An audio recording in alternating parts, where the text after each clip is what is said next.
Hello, fellow Movie Crusaders. Welcome to another episode of Sean's Movie Crusades. My name's Sean Wassenkrug, and today we are doing the spoiler review for Star Wars Episode 9, The Rise of Skywalker. Look, it's been a few days. We've all got to see it, some of us more than once. Yes, this movie's very, very, very, very divisive, probably more so than Last Jedi. So we have different opinions. We've already had this conversation many times already off screen. So we're going to try to do it as best we can here for everyone here, try to cover everything that we think is worth covering. But yes, some of us like certain things. Some of us hate certain things, but we're all friends. We're all going to let everyone say what they want to say and respect everyone's decision. Like I hope everyone is doing at home. But yes, we're going to get into this right over to my right / your left. This guy right here. Been here on every single episode of the Star Wars stuff so far, so he had to be on tonight's episode. Jay Burns, how you going? How you doing, buddy? Well, first and foremost, I hate you all. You guys are not my. No, I'm kidding. I'm ready to sit here and have a civilized discussion. Because words are like lightsabers. They're weapons for most civilized age. So I'm just ready to have a good time and talk about Star Wars. Yeah. And down below me, a guy who's been on here quite a few times for the Star Wars episodes. He was a fan. Now he's a pretty avid movie crusader now. Kevin Poss, how are you doing? I'm doing well, Sean. Thanks for having me. And especially for this episode, excited. I actually just got back from the theater not long ago, so I'm pretty pumped about it still and just having a little come down. So ready to talk about it. Yeah, thank God you're not filming inside the theater like you were like an hour ago. Don't tell anybody. For people off screen, we literally were having a chat pre-show. Kevin pops on, and we're like, "Are you in a theater right now?" And he turns the camera, and it's the end of the film, and we're all like, "What are you doing? Turn it off!" So that's what that is. Because Kevin apparently is one of those assholes that answers his fucking phone while a movie is going on. And then, of course, below Jay, Brian Michaels. How you doing, Brian? You ready to talk Star Wars: Rise of Skywalker? Of course I'm ready. It's Star Wars, and it's one I get to talk positively about, so we'll see how this goes.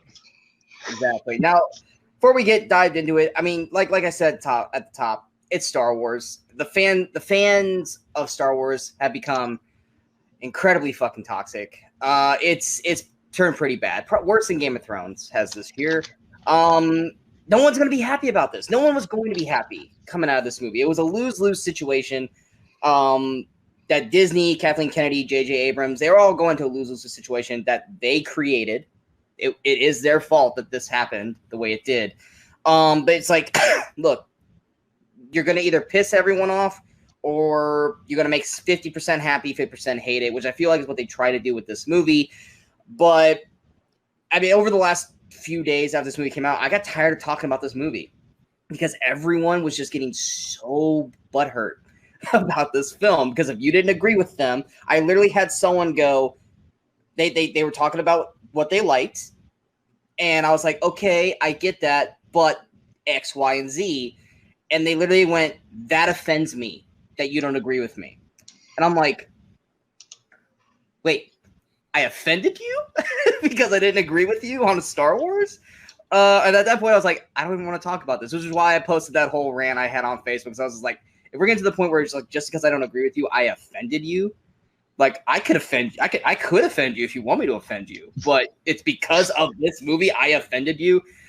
Like I said, the fan service right now is wildly out of control, which is why we are going to take the good with the bad, like we should in Star Wars, and talk about it constructively. Yes, some of us loved this movie. Some of us hated this movie. Some of us are in the middle.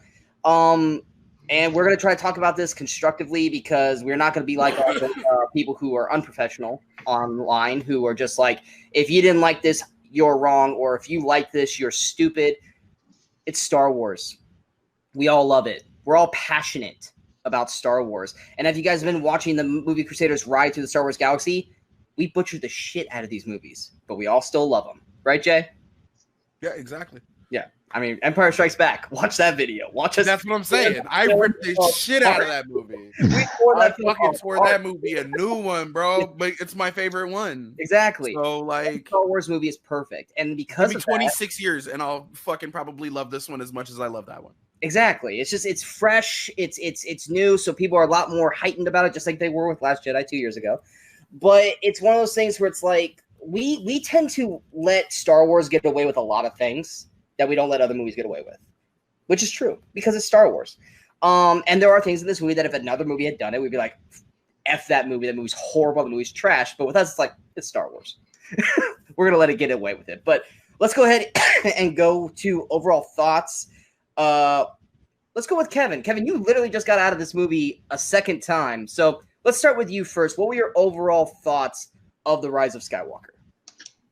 My overall thoughts, I'll give you my thoughts from the first time. Walking in, I didn't know what to expect. I had avoided a lot of the spoilers. Most everything. Kudos for all of us going through that without getting. Yeah, we all tried to avoid them. So I didn't know hardly what to expect. I did think it went a little. It went really fast at the beginning. I was like blown away. I liked it though. It was on par in my book with The Force Awakens, which I keep in the top probably 3 of my Star Wars favorite movies. So overall, I liked the story. I liked the way it was laid out. It was just, I feel like they tried to cram a lot of story into one movie, and I feel like that's because of something that we'll probably talk about coming up here, and that's the Last Jedi and how it wasn't J.J. Abrams directing that. But I like I said, I know we'll go into that in more detail soon. But those are my just general thoughts. All right, so let's go ahead and go to Brian. Brian, I think, didn't you see it Thursday night like I did? Yeah, so far I've just seen it the one time. It was Thursday night, opening show, of course. Got to see, IMAX screen, everything. I went in cautiously optimistic because I had just rewatched Last Jedi, which I like a little bit less whenever I watch it again. And so I was kind of really nervous about what we're going to do with this one. At the beginning, I was enjoying it, but like Kevin, I was a little thrown off by the pacing of it. It was kind of a little jarring, which again, like he said, we'll get into that in a minute. But once it kind of settled down and got into the movie, I really liked this movie a lot. Not everything happened the way I wanted it to or expected it to, but I still enjoyed everything that we got. All right, and Jay, what were your thoughts of Rise of Skywalker? He's winding up. There are things about this movie that I thoroughly enjoy. 100%. It's Star Wars. There's always going to be something good and there's always going to be something bad. I think we've all said that before, and I think we will all continue to say that. I think there are certain things that have happened in this movie and they only happened for a certain reason. And we'll get into that. But I didn't mind the overall pacing of the movie. It did feel a little rushed at the beginning, but then like once it hit its stride, I was like, okay, cool. We're not like expecting a joke up next or anything. It's not like I could call this film out shot for shot about, beat for beat about what we're about to see. I liked it. Like I said, there's a lot of good in this movie. There's some bad in here too. And I'm willing to admit that on both sides. But it's Star Wars. We all love Star Wars. Even the ones we don't like, we all still kind of love. So yeah. Yeah, and I'm inclined to kind of agree with kind of I'm in that middle territory. There's a lot I loved about the movie, but there's a lot of problems with the movie. I think we all kind of mentioned that first hour, which that's going to be the first part that we're going to get into. But my main problem that I had is that it felt like it was run a lot like a video game, where they would go to a new location, you had the opening cutscene, then you'd have an action scene, then you'd have a boss battle. New location, opening cutscene, action sequence, boss battle. Rinse, repeat, rinse, repeat, rinse, repeat. And it's kind of hard to develop a good story when that is the format it felt like it was running. At least that's what it felt like to me.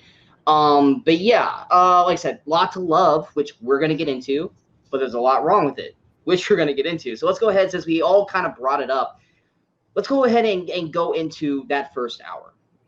So like for me personally, I felt like that first hour was JJ kind of going in and doing his version of episode 8. He was kind of going in and changing things up, going, oh, do you remember this in Last Jedi? That's not important. Do you remember this in Last Jedi? I'll explain that so that way it makes sense, and then we'll move on from there. This is what I wanted to do. I got to set all this stuff up in this first 45 minutes to an hour, which, yes, it was very chaotic. It was very boom, boom, boom, boom, boom, boom, boom, just like slow the fuck down and just let this movie breathe, because it felt like he had to do a whole lot of explanation before he could finally start making his episode 9. And I felt like a lot of that was because he was coming in and trying to not necessarily completely redo everything that Rian Johnson did with Last Jedi, but try to cover his points to counter what Rian Johnson did, or make you say, hey, yeah, this thing happened, but it's not important, aka Rose. But yeah, so Brian, what were your thoughts of that first hour and the thought process of maybe what JJ was trying to do with this compared to Last Jedi? I know we had very similar thoughts on this. Is that the movie started out and it was just like you were watching this thing on fast forward. Like it was just rushing through everything. Like every scene, like it's like they took a scene and then they trimmed off all the lead into a scene and all the lead out of a scene. And everything was just like, the action part, the action part, the action part, the action part, just rushing through the movie. And I'm like, whoa, slow the hell down. Like you, I think it's a matter of they had J.J. Abrams had the story that he had wanted to tell, which Last Jedi had gone kind of thrown completely off course. So he had to basically tell his version, the 2 movies worth of story, he had to put into 1 movie. So that whole first part of the movie was like, okay, this is now we can kind of course correct and get where we want to be. And so yeah, I mean, there's nothing in that first part of the movie I didn't like, but it just, the pacing of it was really jarring. You just had no time to really let it sink in and kind of get into the film. It was just kind of like catch up or leaving you behind. Well, right. Like you watch any other of the Star Wars movies, like every scene you go, it kind of leads in with these establishing shots and these conversations and stuff. And here it was just jumping from second. It's like almost like somebody's hitting the skip button, as soon as they got at the end of the action of a scene, it skips the next scene. So it's like Jay, when we watch movie trivia Schmodown, he's like, I don't care about these cutscenes. I don't care about this promo work. Let's get to the match. Right. Jay, what were your thoughts? Because I know you are a very, very high lover of Last Jedi. So the way this first hour was kind of constructed and the way it was done, what were your thoughts of that first hour? So I didn't hate it. I just want to bring this up right quick. I just wrote this if you can see it. Rise of Skywalker, critics score 57%, audience score 86%. Last Jedi, critics score 91%, audience score 43%. So they kind of flip-flopped on this one. And I get that. A lot of like what I have with issue-wise with this, even the first hour, are just, I guess you could call it nitpicky. But when Kylo Ren finds the Sith Wayfinder, let's be real, it's a Sith holocron. Call it a Sith holocron. Yeah, it's a holocron. We all know they're in canon. You don't have to change the name. You can call it a holocron. They've been mentioned before in Star Wars. You don't have to call it a space compass at that point. Bugged the fuck out of me in this movie. It's just one of those things that really kind of bugged me. I don't have a problem with and we're sitting here saying that JJ is trying to course correct what Rian Johnson did. I think there's a lot in the first hour that he's actually building on from like The Last Jedi. We get to see more force powers that we didn't actually get to see. We're bringing more things into established canon at this point in time. So maybe story-wise, they changed a couple of things up. They did kind of Jar Jar Rose. Totally Jar Jar Rose. I didn't really have like a super problem with that because she's one of the weakest issues. She's one of the weakest points that I had with The Last Jedi anyways. I think that completely cutting her down the way they didn't just cut her off at the knees, they Darth Mauled her. They cut her off at the waist. Like, well, I mean, they basically we went to the situation where it's at the end of the movie, it's like, we did it for love. I love you, Finn. Kiss. To this time, he's like, yeah, buddy, you stay here. I'm gonna go with the girl I really want.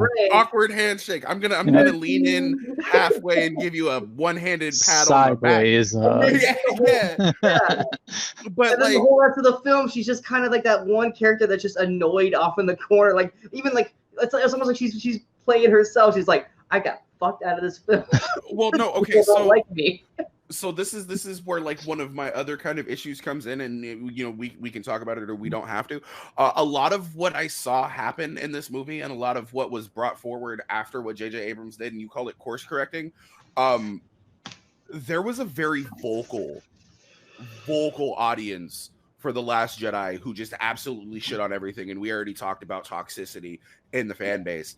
Yeah. And I think that a lot of that had to do, you know, a lot of what we saw that was new in this or is course correcting is appeasing that audience, because they're the ones who will take to Twitter, they're the ones who will take to Reddit, they're the ones who will take to Facebook, they're the ones who will tell their friends not to go see this movie. These movies are going to make $1 bajillion. It's Star Wars, but apparently Disney doesn't like bad press, so like they're going to try to do everything possible to get everybody to like these movies, but while trying to make everybody like these movies, they're going to alienate a certain segment. So like I said, there are certain things, you know, the holocron at the very beginning, I didn't like the fight with Kylo Ren in the forest. I thought was dope as hell, actually. I thought that was incredibly cool. We finally got to see like force speed used a little bit. I know they did the whole little slowdown thing. I still like to think that he was using force speed there. Cutscene to video game, I don't necessarily see that, but like I can see the formula there. I just don't think that that's the way it was. But yeah, we can get into it. Yeah, and I mean, so Kevin, what were your thoughts on that first hour slash the situation of potentially of it being a course correction for Last Jedi? I pretty much agree just with Brian that I enjoyed it. All the new stuff we got was great. I just wish it wasn't so rushed. I wish JJ didn't feel like he had to go back and fix everything like that. Well, like Jay said, I don't think it wasn't all fixing. Some of it was building on things that were done there, but it was a matter of he had a lot of stuff he wanted to put in that didn't get covered in the last movie, so he had to shove it in here. Yeah. Right. Not to cut you off, and I'm sorry, but I think what they should have done is gotten everybody together regardless. They should have gotten Kathleen Kennedy and at least I agree. The J.J. Abrams and Rian Johnson together at the very beginning, even if they were going to have Colin Trevorrow do the third one and he had a script, you know, he had a script treatment up. What they should have done is they should have mapped out everything that they wanted to have happen in the trilogy from the get-go. At least should have gone the Marvel route. Basically, that's something I meant to mention actually earlier on, which is that part later. We're going to discuss that later. Okay, we'll talk about that later. Okay. All right. The trilogy as a whole deal, we'll discuss that later. Okay. Sorry, I interrupted you. Go. Oh no, that's basically where I was going to go with it. So I didn't mean to jump ahead, Sean. But no, that's what I was going to say. Is just that first hour was just it was just a little too fast for me.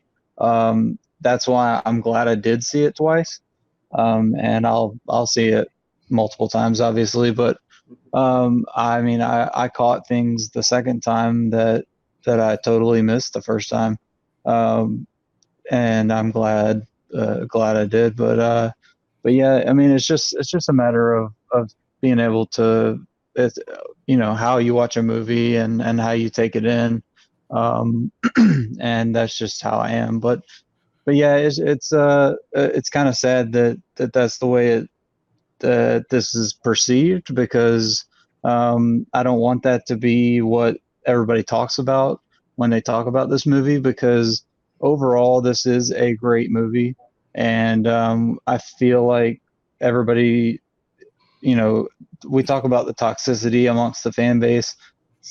We call it a fan base. I feel like that's even a stretch at this point, because I feel like people forget to suspend disbelief. They forget those words in blue at the beginning a long time ago in a galaxy far, far away. So saying that, all to say this, it could have been done differently. It should have been done differently, but I like the way it was done to a point. I just wish it was done a little bit slower, maybe a little less of the clutter. That's all. And of course, we are filming this Sunday night, and the box office for it did 175.5 million, which is about 25 million below what they expected. They expected it to do 200 in the U.S., and it did 175, and it did 375 worldwide. Still not bad. That's it's still not bad. It's still not bad at all. Fantastic numbers for an opening weekend. Exactly. I mean, it's the Friday third alone in December history. Friday alone, it pulled fucking $90 million. And let's be real here. You open a Star Wars movie in December, everybody's seeing that bitch. It doesn't matter. It was a ballsy move for them to try to open Cats the same weekend, which only made 6 million, and it's rated now in the top 20 worst openings of all okay, since we brought it up, speaking of Cats, bring up the. None of us have seen it yet. No. Shut up. You don't know where I'm going. Shut up. The Cats of the Star Wars movies, Solo, has a critics rating of 70% and an audience rating of 63%. What is wrong with you people? This movie is garbage. This movie is a dumpster fire. You can turn him off now. I like Solo. Of course you like Solo. You directed it. Actually. Jesus. But yeah, no, I thought Solo was fine. It was just unnecessary and unneeded. But yeah, to rank it higher than Rise of Skywalker is no. But yeah, so I mean, going into the actual film, obviously the biggest selling point to this movie, obviously besides it being the last of the 42-year-old franchise, was the inevitable return of Papa Palps. Not his vinegar strokes, because he's too old to drink it now. But Palpatine is back.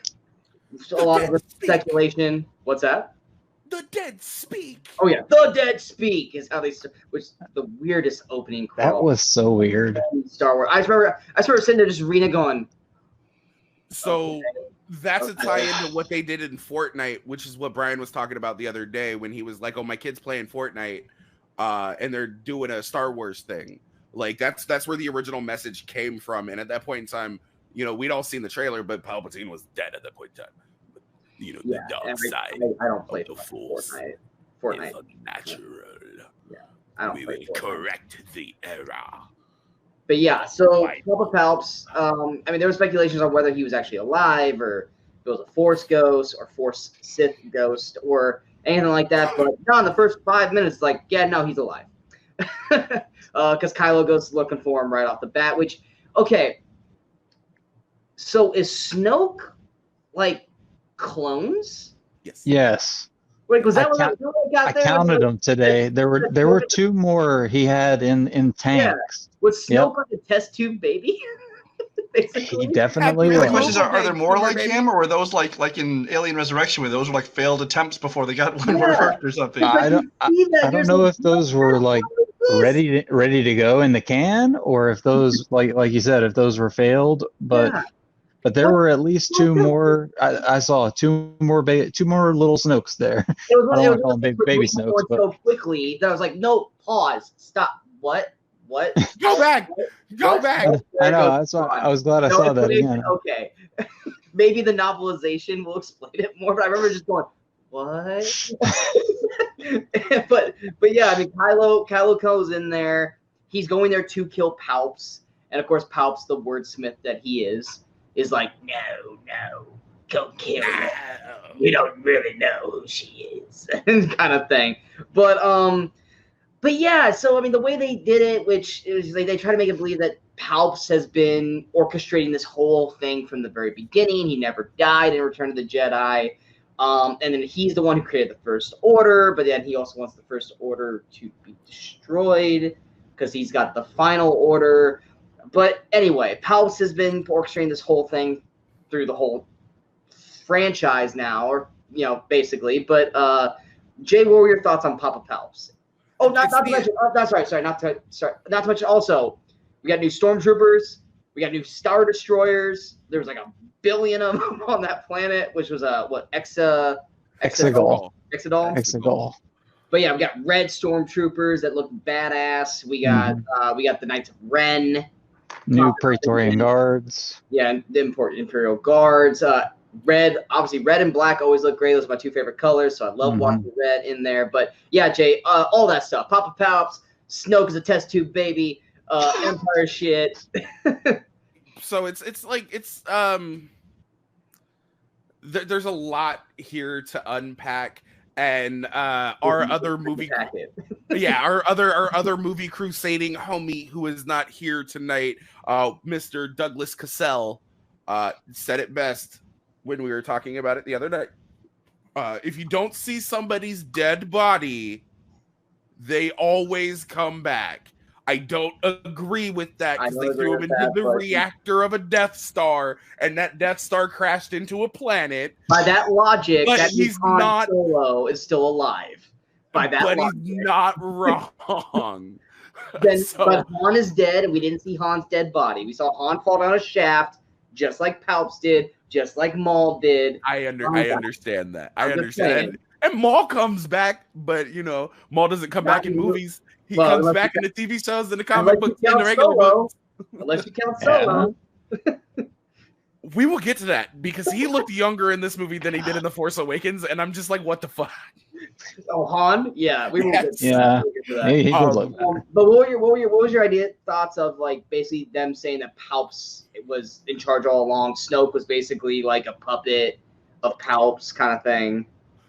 So this goes back to an argument that I had that we all had at the beginning of the year when we all first formed a group. And me and Kirk talked about it. He's like, "Oh, Snoke was a wasted character." Well, guess what? They just gave you ammunition for the Last Jedi. No, the fuck he wasn't, apparently.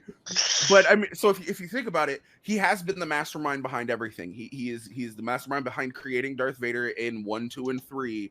He is the Empire in general. Yeah, the Empire in general, and he is the main big bad in 4, 5, and 6. And look, if everything is like that, and you can still see his influence in 7, 8, and 9. Do I agree with it? No. Do I like it?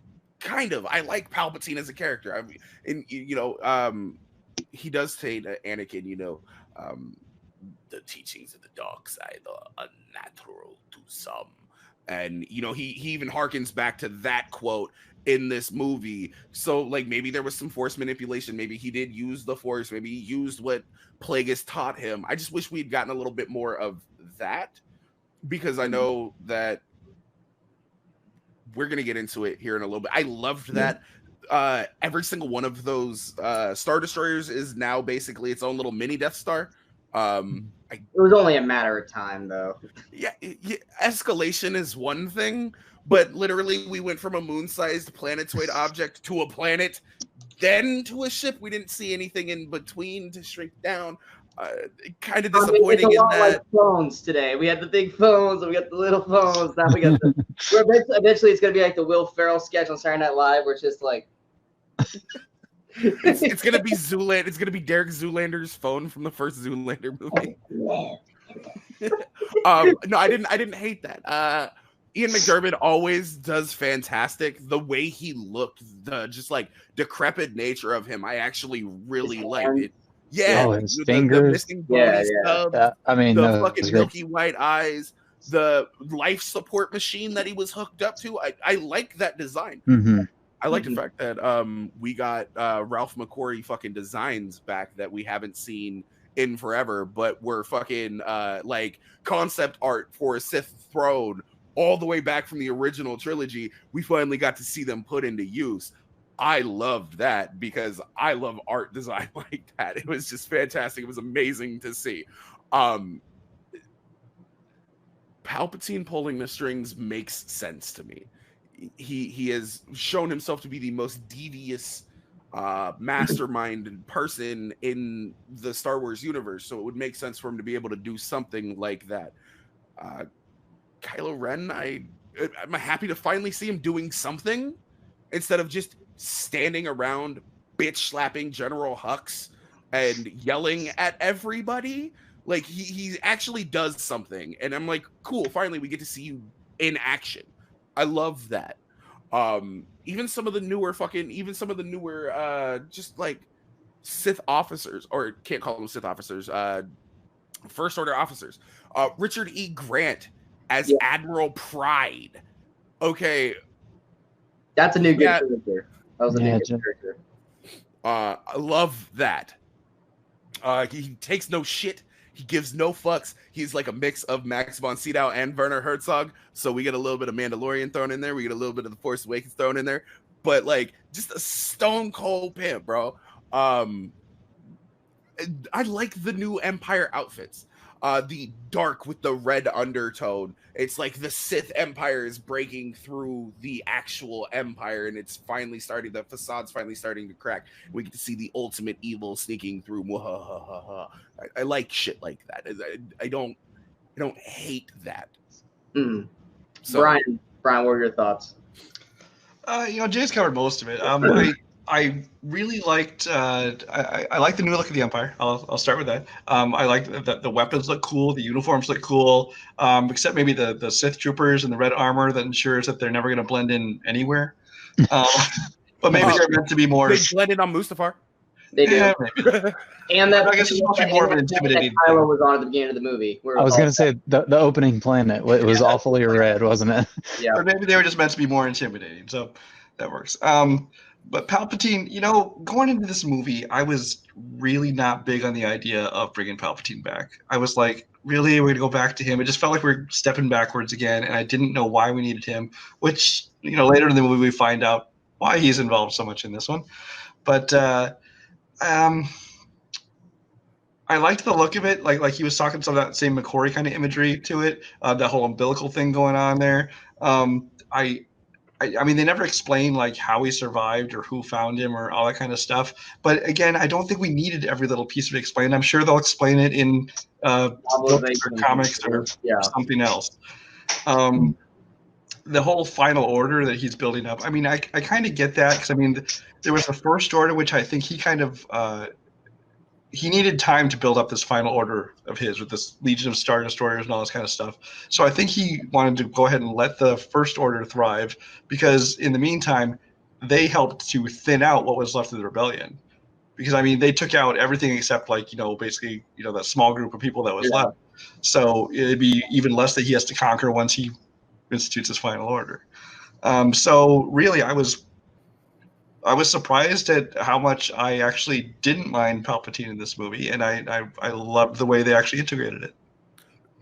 So real quick, I think the reason why they're called the First Order is because as soon as he dies, their first order is to head out into unknown space to start that back up. And then the final order is for them to come back and they actually have that entire Sith fleet. It also harkens back to the final solution of the whole Nazi parallels coming back because every single one of them ships can wipe everything out. I think that's why they're called the First Order and the Final Order. So, gotcha. And Kevin, what were your thoughts? Without doubling up on anything that these guys have already said, the new or the Sith acolytes. I didn't know what to think of them, but I kind of like that idea that there are people who have either, I guess, immigrated to this planet or were already there when it became the planet that it is, Exegol, that are, they're not necessarily Sith, but they are devout followers of they're basically groupies. Palpatine. They're super creepy, and they're just in the background, but they add a lot to the scenes, and I kind of dug them. The first time around, I was like, "What the hell are they?" But the second time around, I kind of liked them. Yeah, I couldn't But tell what was going on with those. At one point, so look, you went like it seemed like underground or into this mountain or whatever inside this small area, and then you saw it looked like this arena full of people. Yeah. And I thought it was more like a vision and imagery, like they weren't people really there, or they're more like spirits or something. And and you realize they're actually physical people. So I was like you, I was at first. I'm like, I'm not even sure what's going on here. Yeah, you just saw like this like later in the film behind Ray. You see like this rise of heads. You're just like, what the hell is going on? Okay, like we about to have an arena battle, like Attack of the Clones. They all just hang out there waiting for Palpatine to talk to somebody. Yeah. Like my first thought that popped into my head was, okay, cool. We've seen clones already. Are these all clones of Palpatine? Like, I mean, it's been long enough that they could all be like middle-aged. They could make 1,000 Star Destroyers. They could probably make some Palp clones. True. Or they're all Snokes. They're all they all have the same practice Snokes. Yeah, everyone's like, well, that's not real people. I was like, well, they sure look like they died when the thing explodes at the end. Like those are bodies being dismantled. Oh, spoilers, by the way. Yeah, spoilers. You do not. It is a spoiler. No, your shoulder was hiding almost everything. And I really fully expect this to be kind of like Avengers Endgame, where 2 weeks or a month after it's been released, the director's going to start talking about all this stuff and answering all these questions. So. Oh, yeah. True, yeah. Which I have a big question that we'll probably get to about a certain character later that I'm hoping that they will touch on. The director will come back and say, "This is what actually happened here," But yeah, Kevin, anything else to add on Palps? I mean, going in, I obviously I knew he was in it because he's on the poster, or his eyes are, and I heard you can hear the voice in the teaser trailer. But Brian put it in a good way, the umbilical nature of how he's connected. And I noticed today that you can't see his feet, so you don't really know what's going on under the robe there. He's very bloated in the face. He's got all those tubes. Yeah, he does. I mean, he technically does look like a dead body, and then we kind of learned that he's absorbed all these Sith souls before him. So that's kind of something that we didn't really know took place. So other than that, those are the two things that kind of stood out to me, but yeah. Like a Sith Highlander. Exactly. But yeah, and then of course the big reveal that we get, the reveal that we've been waiting for since Force Awakens, that Last Jedi tried to say is not important, but in this movie we find out is that Rey is Papa Palp's granddaughter. So Papa Palp's vinegar strokes did come back around again. Because clearly with somebody. Yeah, clearly he did that with someone. But that's the thing too, is like, did he do it when he was like Emperor faced? Or back when he was Sheev? But sometimes are they from Naboo? His kid? Is it on Naboo that this kid was born? I don't know. Well, okay, that's the thing. In accompanying media, there is basically there's a comic book story arc where Palpatine cops to Anakin that he basically created him via the metachlorian manipulation. So it's always possible that he just chose somebody like that that happened to be a member of his family, his daughter or whatever, and just, hey, you're pregnant now. Weird, I know. It's probably why they didn't bring it up. But like, yeah, because it's just like, but then unless that right? son or daughter adopted a spouse, then because they showed two parents in those scenes. Yeah. It was the dad too, right? Yeah, the dad is the relation. Is it? Yeah, I wasn't sure which. That was the relation. And there's a legend book. It's now Legends though, and it's Plagueis. Actually, so it takes place before Sheev becomes a senator for Naboo. He kills everybody in his family. He kills his entire family. So like there would have been nobody else left. It would have been him. He would have had to fuck to start that shit. So the Emperor fucks. A question nobody needed an answer to. Everybody got an answer to. I'm just saying. I am not saying I heard to hear, folks. Palps fucks. But Palp. but we find out Rey's a granddaughter to Palpatine. Obviously we kind of got a good inkling of that in that one scene on, what was that planet? The desert planet? Nobody. I believe it's called Burning Man. Burning Man. That Burning Man. I mean, literally when she's fighting with Kylo over the shuttle and the lightnings come out of her hands, I think we all were kind of like, all right, well, clearly, like the only people that have shot lightning out of their hands is Palps and Dooku. But if she was a relation to Dooku, it would have been like, well, that was a dud. Well, it could also. I didn't take it as directly an indication that she was Palpatine's granddaughter, simply because it could just be something about the dark side coming through in her. Or, it's an emotional True. response to her overusing her force powers. Like, there were a lot of things it could have been. Personally, I didn't need her to be anybody. I don't think anyone needed her to be anybody. It's just that everyone thinks that everything's got to be freaking connected. I mean, thanks, Reddit. Yeah. Yeah, exactly. But yeah, I mean, like we obviously Rey. 2 words nobody ever says sincerely.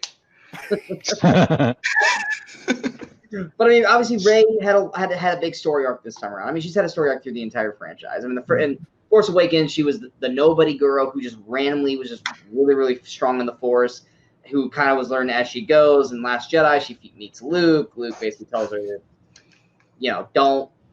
don't be a Jedi. Don't do any of that stuff. Just let it die. And then this time she's training, but obviously she still keeps Force Skyping with Kylo, which now they can apparently transfer stuff in Force chat. That was new. Yeah. But yeah, and I mean, of course, we have her going through the conflict throughout this whole film, whether she's going to be good, whether she's going to be bad. We get to see Darth Rey, which I thought was freaking cool for like the split 15 seconds we got of her. And then you get the Bilbo Baggins jump scare. She's got the teeth, the sharp teeth. Yeah. It was. I kind of wish we would have got like a legitimate like end battle fight of Darth Rey against Rey. I thought that would have been pretty cool, but oh well.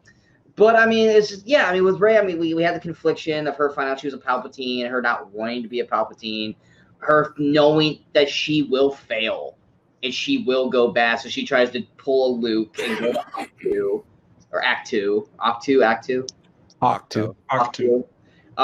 Tries to pull a Luke, but then of course Luke, unlike Luke in Last Jedi, goes, you ain't doing that. But yeah, I mean, what are your guys' general thoughts of Rey in this film? I mean, growing from what we saw in Force Awakens through Jedi to this. Let's go to Kevin first. Kevin, what were your thoughts? I mean, I think it definitely it put a solid outline on the whole series or the whole trilogy. As to her being the main protagonist. Obviously we knew that, but it's kind of danced around with Poe and Finn being, pretty strong in that area as well.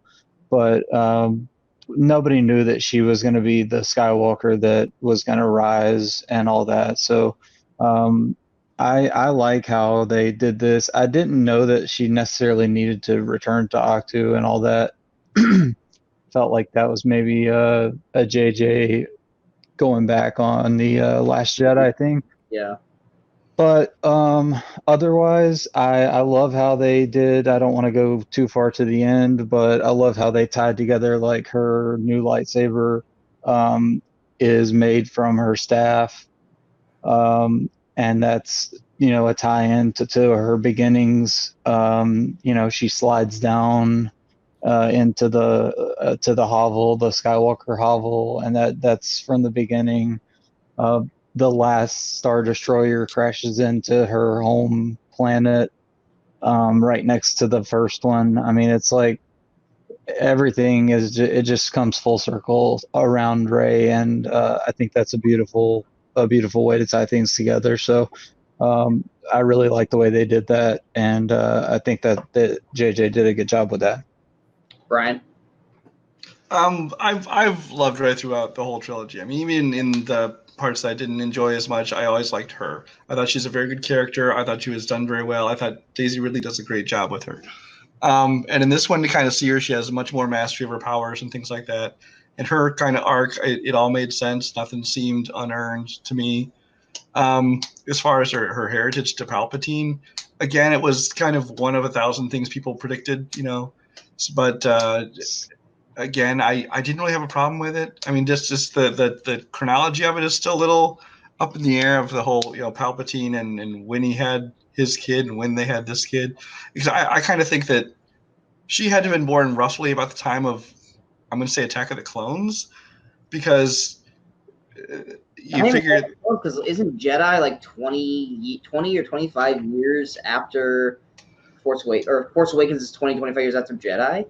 well, the problem is I have to think that, you know, Palpatine had his kid, and I can't see, you know, as the Emperor, you know, having children, unless it was like he said some Force thing, but then they once I figure once he had like exposed himself as this dark emperor, is I figure about the time that the parents would be like, we got to hide this kid. That's when they saw the kid off. And so I don't know that. That's just brainstorming. But anyway, as far as the character of Rey, I like where they went with her. I didn't have any problem with it. I actually didn't even notice what Kevin said about making a new lightsaber out of her staff. That's probably something we would have noticed the second time. And you know, the way she held it and kind of showed it, I thought that there's something they're trying to show us about this new lightsaber. And I mean, I noticed it was yellow, which may mean something. I don't know anything about expanded universe, things like that. But I could tell it's supposed to be. Yeah, Jake, talk about it in a minute when I'm done.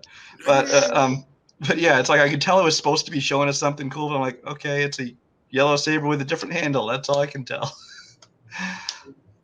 But I mean, any other thoughts on Rey about her, you know, confliction, Darth Rey, any of that stuff? Not anything that hasn't already been covered. The Dark Rey thing, again, it was just very brief, but I think that was really nothing more than like, you know, kind of Luke seeing his reflection in Dagobah. It was just that kind of scene, just done a little bit more concrete instead of seeing himself in Darth Vader's armor. It was just Rey seeing herself as a dark, but it just wasn't armor covering it, is all. Yeah. I mean, I do agree that's better than the clone Rey's doing. Yeah. In the last 100% better. I mean, she looked cool in the dark outfit. I like that. I like that little the switchblade saber, whatever you want to call it. Yeah. But yeah, I like the way she used it and trapped Rey's saber in it. Yeah, was cool. Like the pincer move with that. It's actually super dope. I don't actually think that's her staff. I don't think she repurposed her staff. I think she built it specifically to look like it.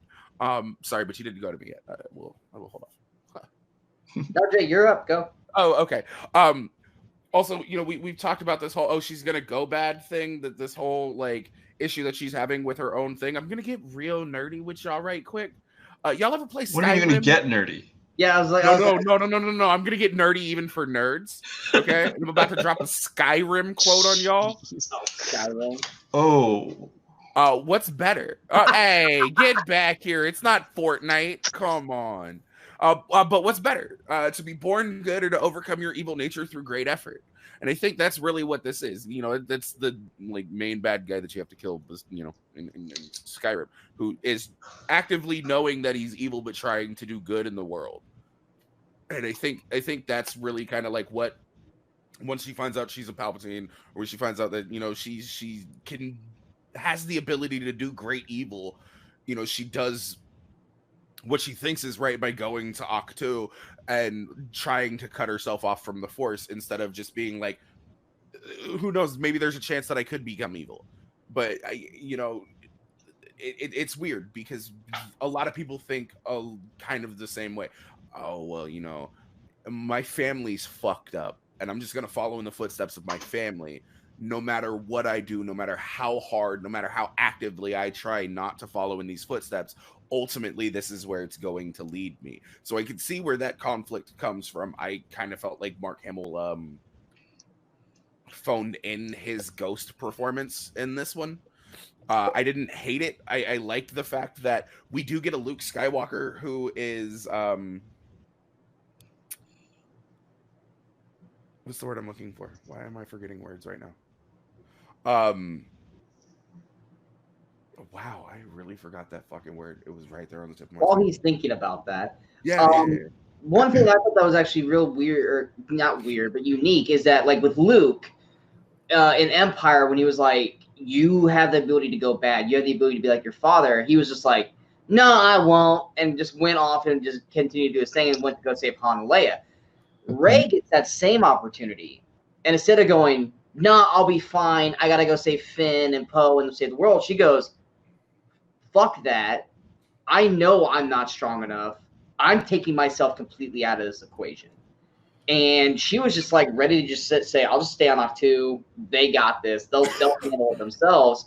She was willing to just let it all go. Like, she didn't, at that point, she threw her hero out the window, which is a totally different than what Luke had done. And Luke obviously, showed himself, no, you need to do exactly what I did. You need to go deal with this kind of thing. Hypocritical was the word I was looking Oh, for. But at the exact same point in time, sorry, I didn't mean to interrupt you. It just popped back. No, I was done. No, I was giving you the thing. Thank you, buddy. I appreciate that. But I think that's always kind of been his nature. And whereas he was like, "Oh, that's not going to happen to me," that was his force fight against the Darth Vader that happened to have his head in it. Because he was worried. That's contextually what he was worried about is basically becoming his father. And I think that's he didn't know at the time.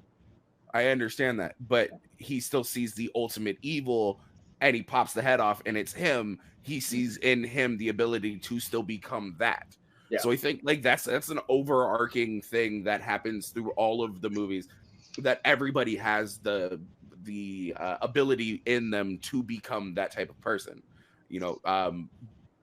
and everybody deals with it differently. I liked, we already talked about Kylo, Finn and Poe. Finn and Poe, when we first see them meeting the informant or the person who passes them the information, I really liked.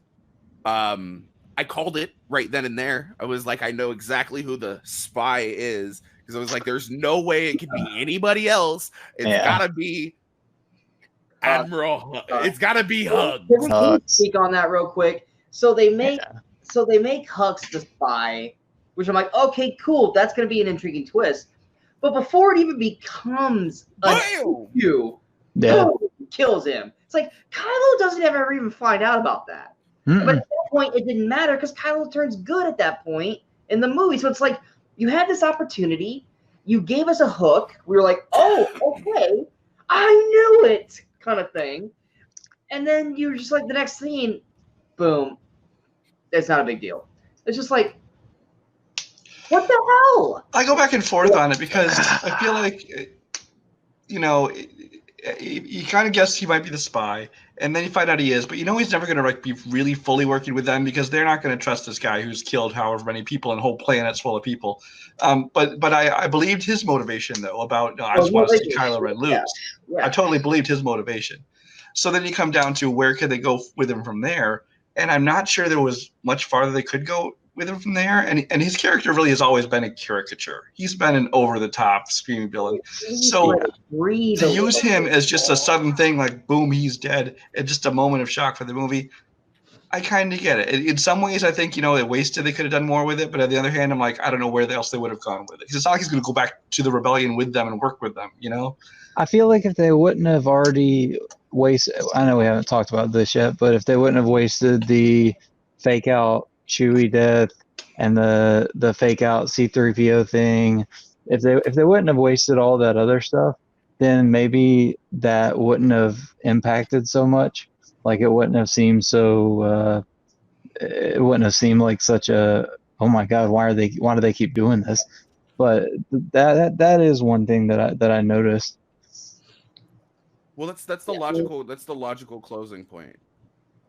To Hux, you mean? Yeah, to Hux. There was nothing else they could do. Sure. He went from the Hitler type character to the battered around character. That's where you can kind of see he's like, you know what? Fuck this. Fuck Kylo Ren. I don't hate the First Order, but right now they can fucking suck it. I'm going to do everything I can in my powers to make sure that Kylo Ren looks like a little bitch in front of everybody. I just kind of felt like Hux at least should have gotten at least a final word before just getting shot. He did. It was. But it's just like he's such a focal point in the franchise at this point to just shoot him like blatantly like that. Not even give him like a final like Fuck you. yeah, fuck you, or Yeah, Richard von Hertzog did him in. Yeah, I thought like, that was dope as shit. Could we at least respect? Didn't even look at him. Just enough to like at least let him get a final word. Like you Boba Fett him.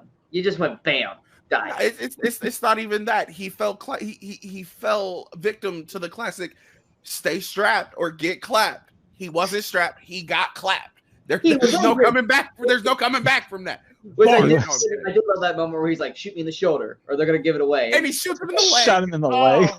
Perfect, bro. Like, I love it. I kind of want to shoot you in the face. Fine, leg, kind of thing.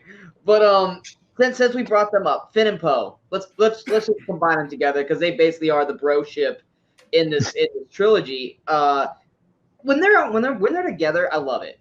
I love John Boyega and Oscar Isaac together. I think they mesh beautifully together. They have great comedic energy back and forth. They sure do. I was a little worried at the beginning of the film, and I was like, are we about to have a triangle relationship where they're both fighting for Rey's love, even though Rey kind of wants Kylo? Like, I didn't want, stop. Everyone needs to stop trying to pine for Rey. Just let Rey be Rey and stop having this, little feud. Brian, and it was just that one scene, that one look that Rey and Poe gave each other. I'm like, they're doing the. I had one scene too. Yeah, so they just got introduced in the last movie, at the end of the last movie, and so this I'm like, they aren't going to go here, are they? And they didn't, obviously, but it was just enough to make you go, what? Yeah, like I said, that first shot, we're like, what did you do to BB-8? What did you do to the Falcon? And there's going back, I'm like, this is Han and Leia in Empire Strikes Back. That's exactly what we're seeing here. Luckily, that died really quickly because Finn was back to Rey or Rey, since he apparently has to scream her name in every scene in every movie. But yeah, I mean, Rey. I mean, what's that say? They mesh well together. Name a fifth sex tape. Well, hey, they did want to do a Angel with them, but they luckily did not pan out for Disney. But I'm sorry, Disney's too homophobic to do that, bro. I'm just saying. Or not Poe. Finn is the thirstiest man in the galaxy. Dude, falling in that pit. He's with. It's like, sup. Rey, Rose, freaking Jana. He did nothing but stormtrooper training for 25 years of his life. The man wants to get out and hit something. But I swear to God, every scene. We don't complain when Lando does it. If it wasn't for Zori being already with Finn or with Poe, Finn would have been like that helmet. I was sup. You got a face under that? Nothing wrong with that. I mean, it's just it's so small. I love don't slut shame Finn. There's someone to him a drink. Slut shame Finn. You got a port for my scomp link? I threw plasma in a trash compactor. Yeah. What's up? No, I didn't used to run Spice. But, that Spice line was actually pretty great. That was a pretty good little back and forth. But yeah, I mean Finn. I mean we got him he's super force sensitive. I was just I could have done without him being force sensitive to that nth degree.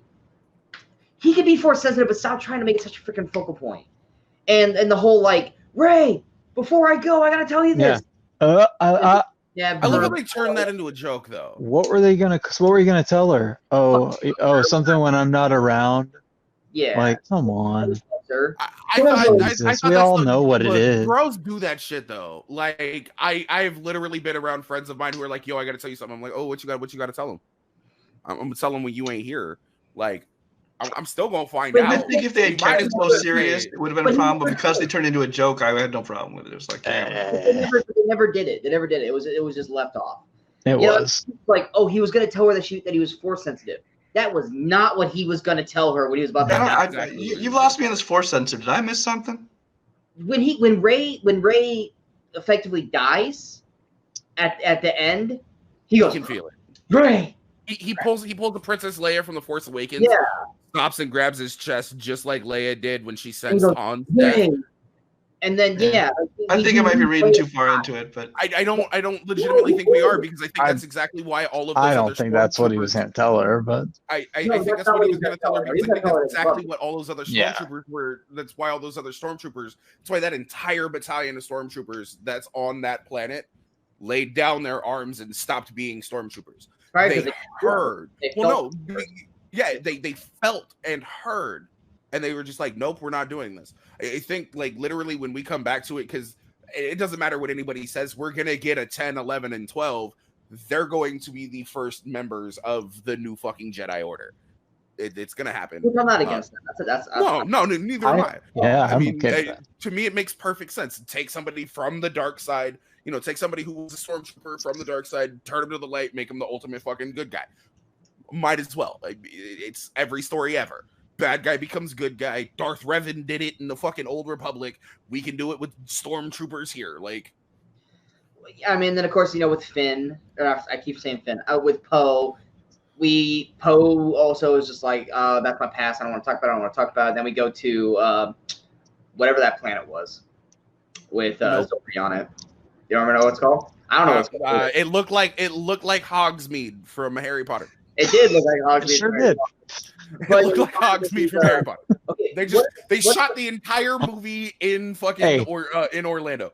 Just FYI, you're the one who told me not to take notes in the theater. So hey, I didn't tell you not to take notes. No, this one. Yeah, I was gonna say he told you not to take notes.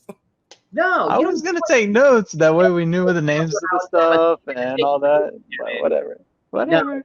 Do it on a piece of paper and notepad like a normal person. Don't do it on a So tablet. this is one of the issues that I have with this. Like movie. I'd be able to read that. They literally gave Poe the exact same backstory that Han Solo had. Okay, refresh my memory. What is the Spice Runner? The Spice Runner. He's a smuggler. Basically, he's a drug runner. Yes. Spices, drugs in the Star Wars universe. My dumbass brain was like, spices? What's wrong about spices? Yeah, not those kind of split. We got that paprika. I got paprika here. Not thyme and oregano and parsley. Not those kind My of thing is, it seemed like the only reason they dropped in all this stuff about Poe's past is it just felt like they were saying like, oh, here we want to plant seeds for a Disney Plus series or for books in the future and things like that. Even though he said he didn't want to do it. And I know he says he doesn't want to do it, but still, it seems like that's the only possible reason to drop it in these random things about his past. Fair enough. Well, yeah, but no, I mean, like I said, I like Poe and Finn. Jesus, I like Finn and Poe together. Like when they're being chased by the stormtroopers. They can so do the darker areas of the internet, buddy. What's that? I like Finn and Poe together. So do the darker areas of the internet, buddy. Very, very true. But no, like they're bickering back and forth works. They mesh really well together. They've meshed well together since Force Awakens with their dialogue. Like I said, the whole like them, freaking out when the stormtroopers had jetpacks. I thought was funny. When they were both about to die, instead of them being afraid they're gonna die, they're like, "What were you gonna tell Ray?" It doesn't matter. Even them playing what is it? Yeah, with Chewie, like he's totally playing with Chewie. He's totally cheating. He's totally cheating. He turns it off. Turns off the game. They're holograms. Yeah. Don't you dare turn it. We're not going to turn it off. I'm not going to turn it off. I turned it off. That was great. There are great. It was good. Oh, yo! Shout out to production design teams. They replaced the square dish, the rectangular dish that the Millennium Falcon had, in the new trilogy, and then replaced it with the circular dish that it had in the original trilogy. So they're like building the fucking Falcon back up to its glory days. Oh, I didn't even notice that. Yeah. Cool. Like as soon as I saw them doing their little skim thing, which I thought was really cool too, because we hadn't seen anything like that really happen. Like I said, there's a lot about this movie that I like, and there's a lot about it that I don't like, and a lot of what I like in this movie isn't the fan servicey portions of the movie. The little things. It is the smaller things. But maybe next, Jay, just for you, they can build that little shuttle part back on the front of the Falcon from Solo. Fuck yes! Let's That'd be go! awesome. Let's go! Let's give so weird. Let's give it a spoiler. Let's give it some undercarriage lights. We'll turn Some that rings. fucking. Can you have some spinners on it somewhere? I was literally about to say we'll turn that satellite dish into spinning ring. He's still got the Papa Pound's vinegar jokes.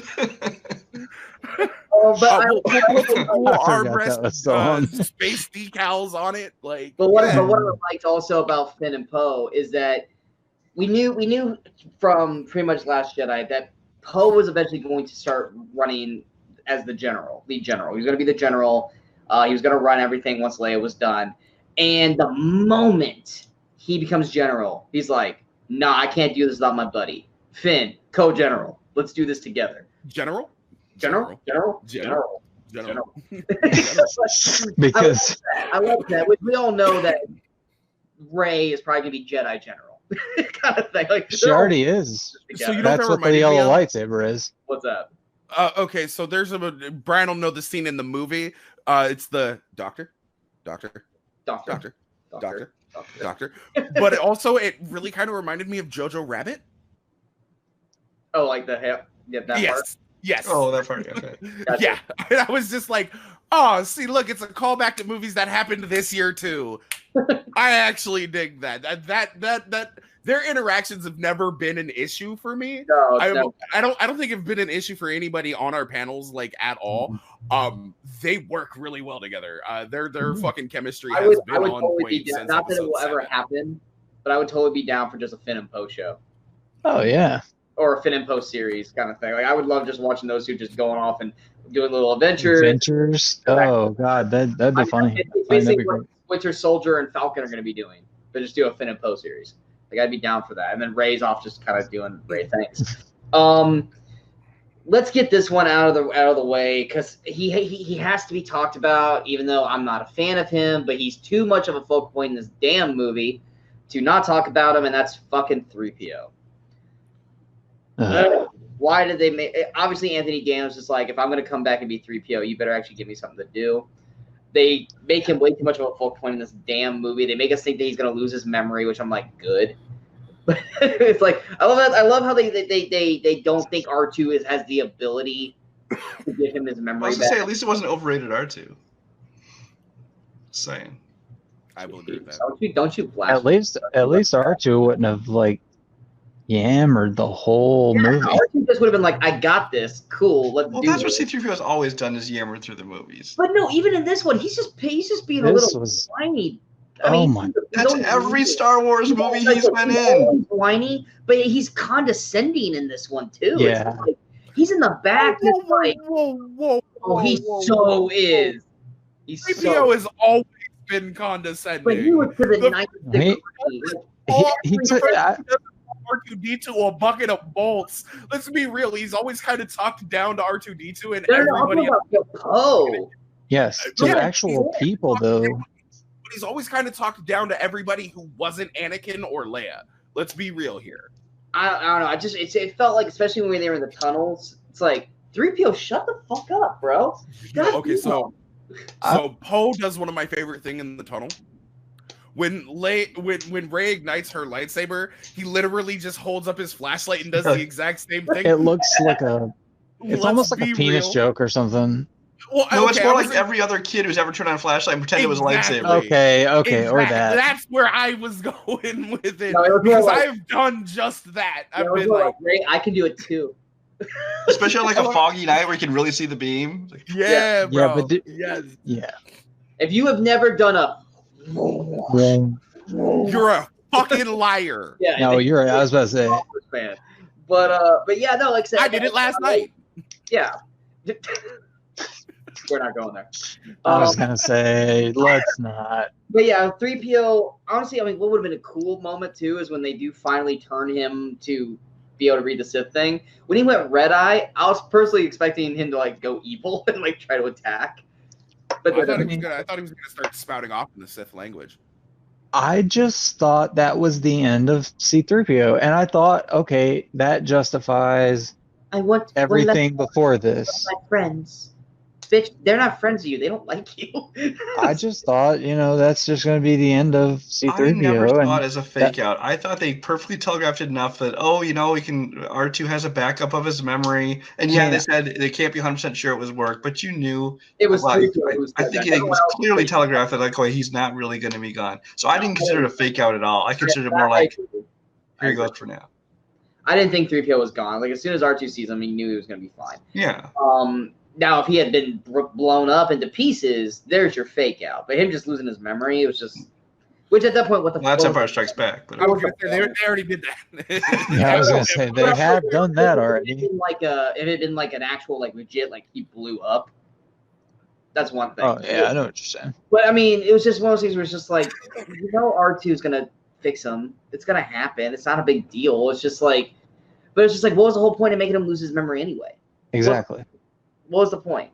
Just let him freaking read the the Sith thing. And I think it's just like in Empire Strikes Back. What was the whole point of having him blown into pieces? So that it was one more gag for him to get walking around and having to put back together and stuff. I think the whole point of him doing or To not be able to read that planet so we could meet Zori and Babu Freak. We will talk about trust me, we are not getting through this without talking about Babu okay, Freak. I was gonna say. But we'll talk about Zori when we actually get to that part of it. But last but not least, let's get Kylo out of the way. Kylo, obviously, like Jay said, he gets to do so much more in this movie. Instead of just standing around, he actually is just like, you know what? I'm just going. I'm going to find her. I'm going head on. Knights of Ren, come with me. Oh wait, she's on the ship. I'm going up to the ship. Like, he's making a point to go and hunt her down. He's always one step behind. But anyway, I was like, just Kylo gets so much more to do. We get a lot more lightsaber scenes between him and Rey in this. Like I said, boss battle. Every sequence had to have a Rey Kylo boss battle where they had to fight, and then trickles up to the next location, and then rinse and repeat. But I liked his moment with Han. Thought that was a great moment.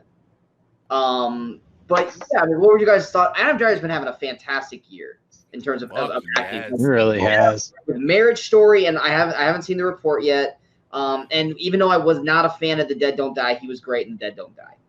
Adam Driver's been having a great year. Brian, what were your thoughts on Kylo or Adam Driver's Kylo? Most of what I have to say about Kylo will be covered in the kind of the final end of film section. Okay. But just generally speaking, though, I liked where they went with his character. I like that he did seem more driven without just being like a whiny temper bitch. This one he had purpose, and yes, he got conflicted along the way, but it wasn't like, he still seemed like he had I said driven. So he had the drive because he's Adam Driver, and I see what you did there. but it was just he seemed more focused. He wasn't just he just seemed more focused, and there was more purpose to the character, and they kind of knew where they were going with him. Whereas in the first movie, you're kind of like, well, where's this kind of going? And he finally upgraded to, instead of throwing temper changers on equipment, just grabbing a bitch and fucking throwing him into the ceiling. Yeah, and then symbolically, they put together the mask that Rian Johnson tore apart in Last Jedi. That red looked great. That was the red looked pretty cool. symbolism. But cool. yeah, most of what I want to talk about with him will be talked about in the final section. Gotcha. Kevin, thoughts on Kylo Ren? Kylo he's has been one of my favorite characters, just based on the look and stuff. But in this movie, I love how they were able to flesh him out more, basically because he was able to be his own bad guy. He wasn't underneath Snoke or Palpatine or anybody. He was basically on his own mission. Yeah, he was on his own mission this time. So I like that they were able to flesh him out, and as far as the like Brian said, we'll get to the other stuff more towards the ending stuff. I don't want to get too deep into it, but I like where they went also with him going into or turning back into Ben Solo. I'll just leave it at that. Jay, is there anything you want to add that you don't want to wait till later, like these two? I'll talk about it now, but you have I know. Okay, so real quick, before we even jump into that, little nitpicky thing, when they're still in the planet, they get out, they're in the ship, and they're about to fly away, and the Burning Man planet. Oh, desert. When they're trying to escape and whatnot in the dude's ship. They got the Sith saber, they got the Sith dagger and everything.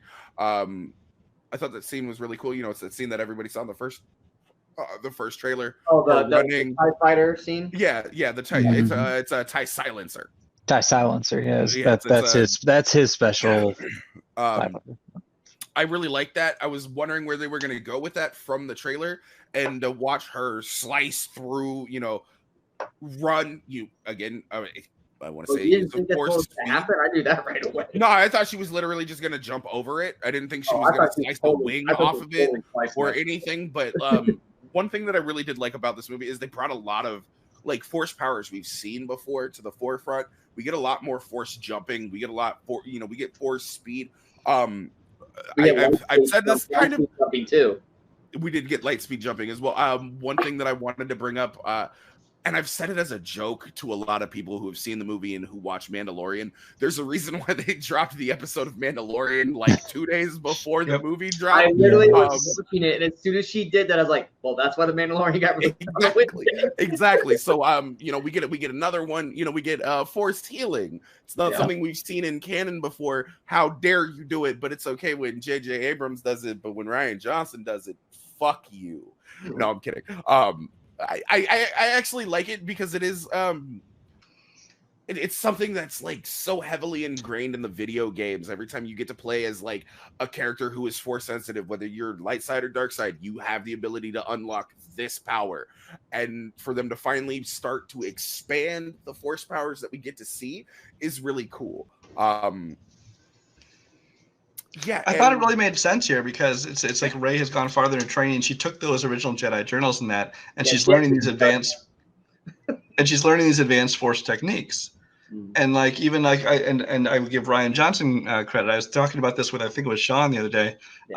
People gave Rian Johnson a lot of shit for Luke being able to create this doppelganger across the galaxy on some other planet. But then Rian Johnson like pointed out that in this book put out by Lucasfilm, like the Jedi Journals, like there was a section called it was like 5 years earlier, 10 years earlier, it was called Advanced Force Techniques, and it had this doppelganger power where they could project non-discernible image of themselves across the galaxy. Granted, I don't like the way he did it. He was trying to dunk on a fan on Twitter. That just goes back to the toxicity of the thing. But like, there is accompanying media that shows that we have more force powers than we've seen. Right. That's what I was trying to say in Rian Johnson's defense. I mean, because people jumped on you were saying that he can't do it, but other people can. It's like he was right, and that he was able to say, look, there are advanced force techniques that the few Jedi that we had seen before did not use these things, but we have new text that she's studying the original Jedi journals and learning things and unlocking new powers, like you said. Oh, but they're not page turners though, bro. But she's learning so much. Well, neither is a calculus textbook. We can learn stuff from it. Females study more than men because she went back to those books and she studied. It's just like she knew exactly where to turn, even where the holocrons were. So I mean, Sith Wayfinders. Oh, sorry. Sith Wayfinders, right? Can't call it holocron. They're fucking holocrons, bro. I think we've all been waiting ever since Force Unleashed came out to see a Jedi or a Sith fucking grab a ship and go, nah, bitch, come back. And when she did it, I was like, that was cool. Yeah, it was. And then they started the tug of war. I'm like, oh, shit. Oh, that was even cooler. I mean, we've been waiting ever since we saw, what was Sam Witwer's character in Force? Galen Merrick. Yeah, when he grabbed that Star Destroyer and you're playing into the game and you're like having to like maneuver, like, oh, that was the sickest part of the game. And we got to see it in this, and I was like, yes. And then of course we saw the end effect when he pushes her too far and she freaking just lightning bolt strikes and destroys that whole deal. But yeah, I mean, like I said, for the Force stuff, I think most of the people that are getting angry or upset about the new Force stuff that we see are the people who didn't play the games, didn't watch the shows, or read the novelizations. Because, like Jay said, and Brian, everything that we have seen is stuff that we have either seen in the games, in the books, or in the case of The Mandalorian, in the shows. And it's just people who are just not paying attention clearly enough. And now, granted, not all of it was considered canon until now, but it still has precedent, Yeah. Right. Yeah. So I mean, we got to see that stuff, and reason why is she able to do it? Because first off, she's a Palpatine. She's super strong. She uses both sides of the Force technically, in a sense, and she actually freaking studied. So that's why. But since we brought them up, stay in school, kids. Yeah, stay in school, kids, and always read your books, even if they're not page turners. But which is also another reason why Luke didn't do so well, because like you said, he was bored. I never learned to read. Before you jump forward, there's one thing that I'd like to bring up. It is about Rey. It also pertains to Luke, and I've seen a lot of people in spoiler videos and just in general talks be like, this shouldn't be able to happen. When she goes to throw her fucking lightsaber away and Luke's Force ghost catches it, everybody's like, oh, he's a ghost. He shouldn't be able to interact. He's incorporeal. Guess what? Yoda smacked. No. That's completely fine because that's a natural thing. You can call upon the Force to do that. Yoda literally smacks Luke upside the head with his walking stick in that exact same scene. You can hear that. You can hear that. So like it's just another one of those small details that I like that they kind of brought a little bit larger to the forefront where yes, gone but still there sort of thing. It's not a memory, but like it is a manifestation. Obi-Wan sat on a log to talk to Luke. He didn't just hover there. So did Yoda. He didn't fall through the log going from a certain point of view. No, he was just really good at doing horse squats. He was just squatting. Stuck I am. Out of log you get me.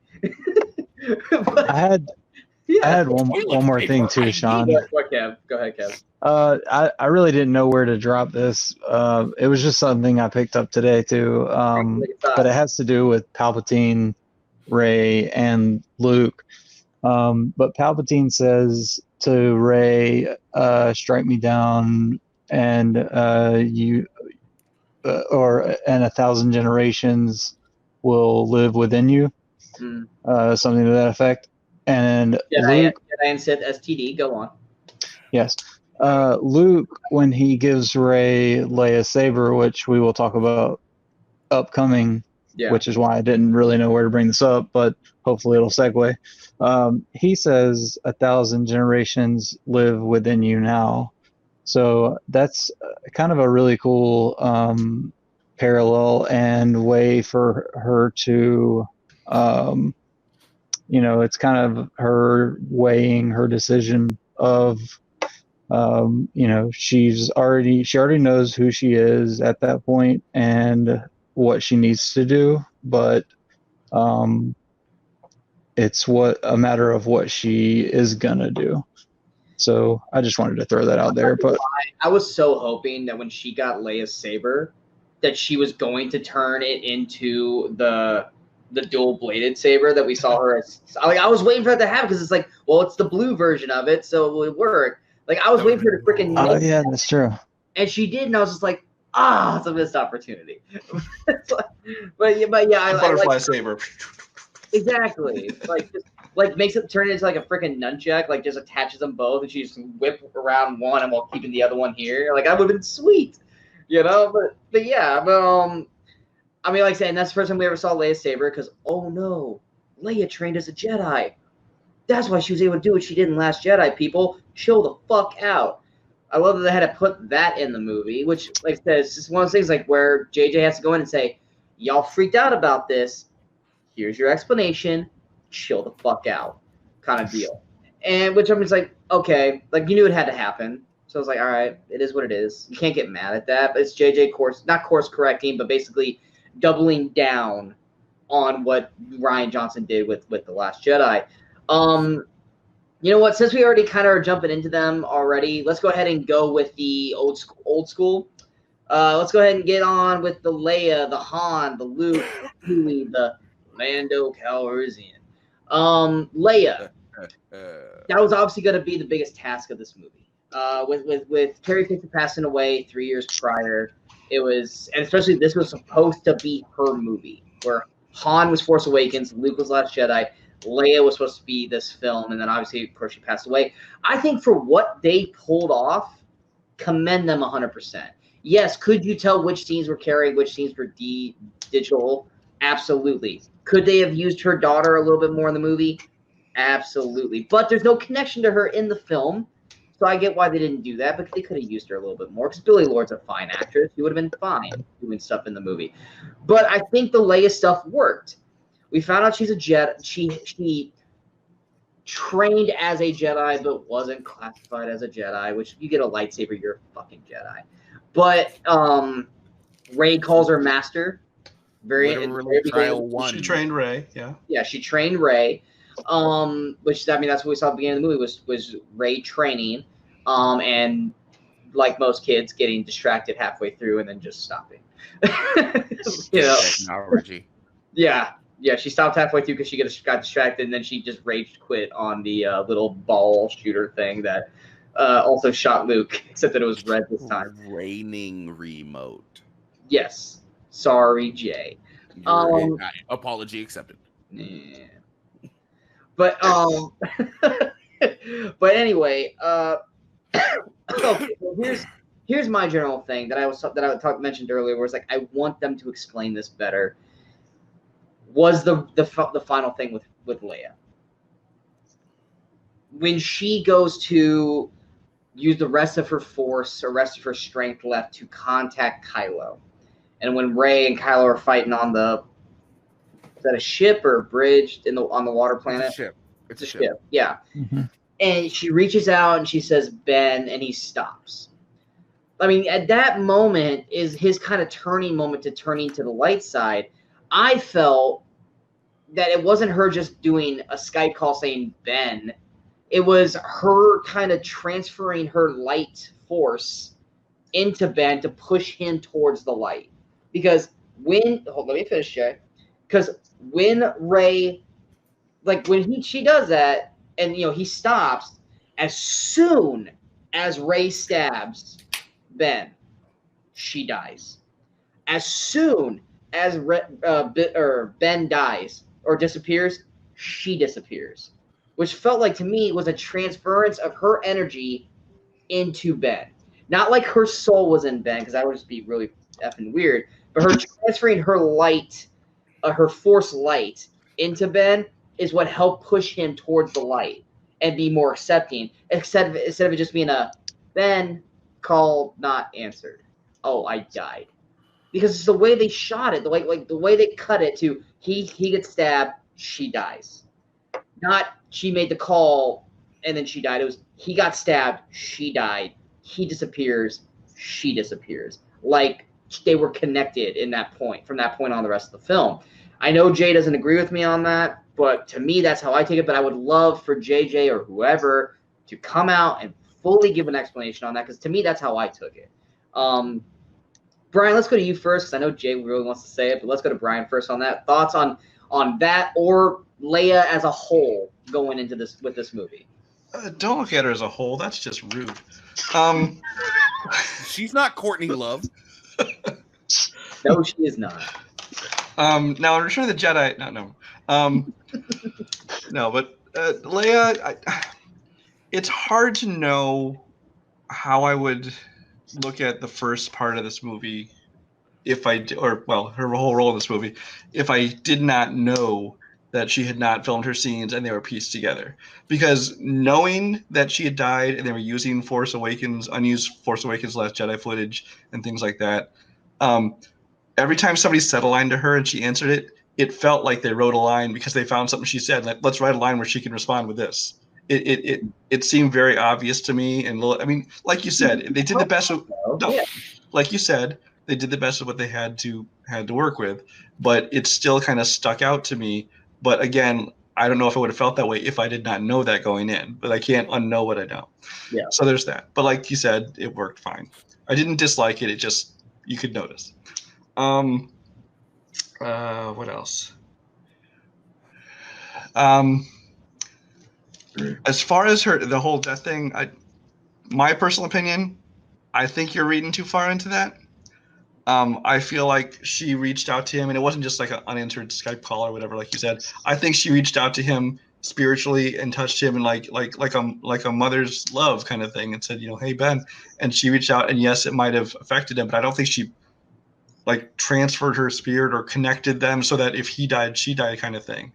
And as far as the whole, she didn't disappear till he did, I think that was more just kind of like in some other movies where like, you know, somebody dies but their ghost hangs around until like some right is put wrong, or until they know their family, their loved ones will be okay, and then they're at peace and they can go too. I think it was more just like that. Yeah, Like her spirit was like, okay, it's okay for me to go now.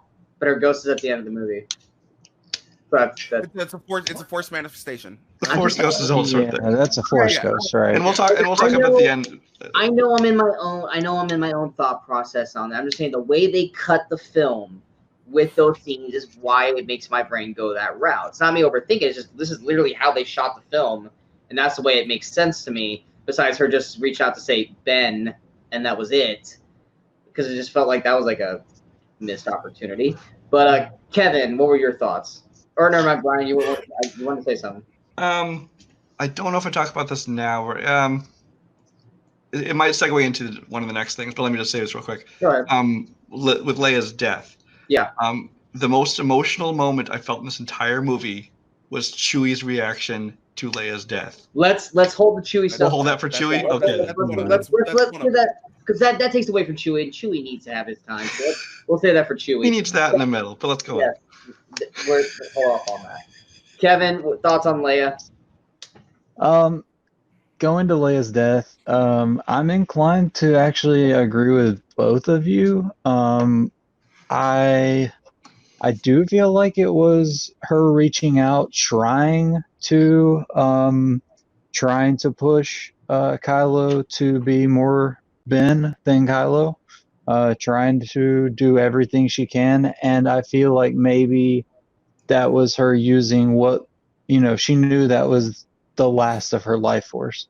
She knew that she was going to die. She knew that that's what she had to do to get that was her last opportunity, basically, to help her right, cause. much in the same way that Luke had to use up the last of his. It took him all of us his energy to do that. I think that's more like that with Leia. I don't think he, so much connected with her, like, exactly, they died together. Right, and I agree that I agree with Brian in that I don't think it was as much a connection as it was just an attempt. I don't know. I would like a confirmation, just like you said.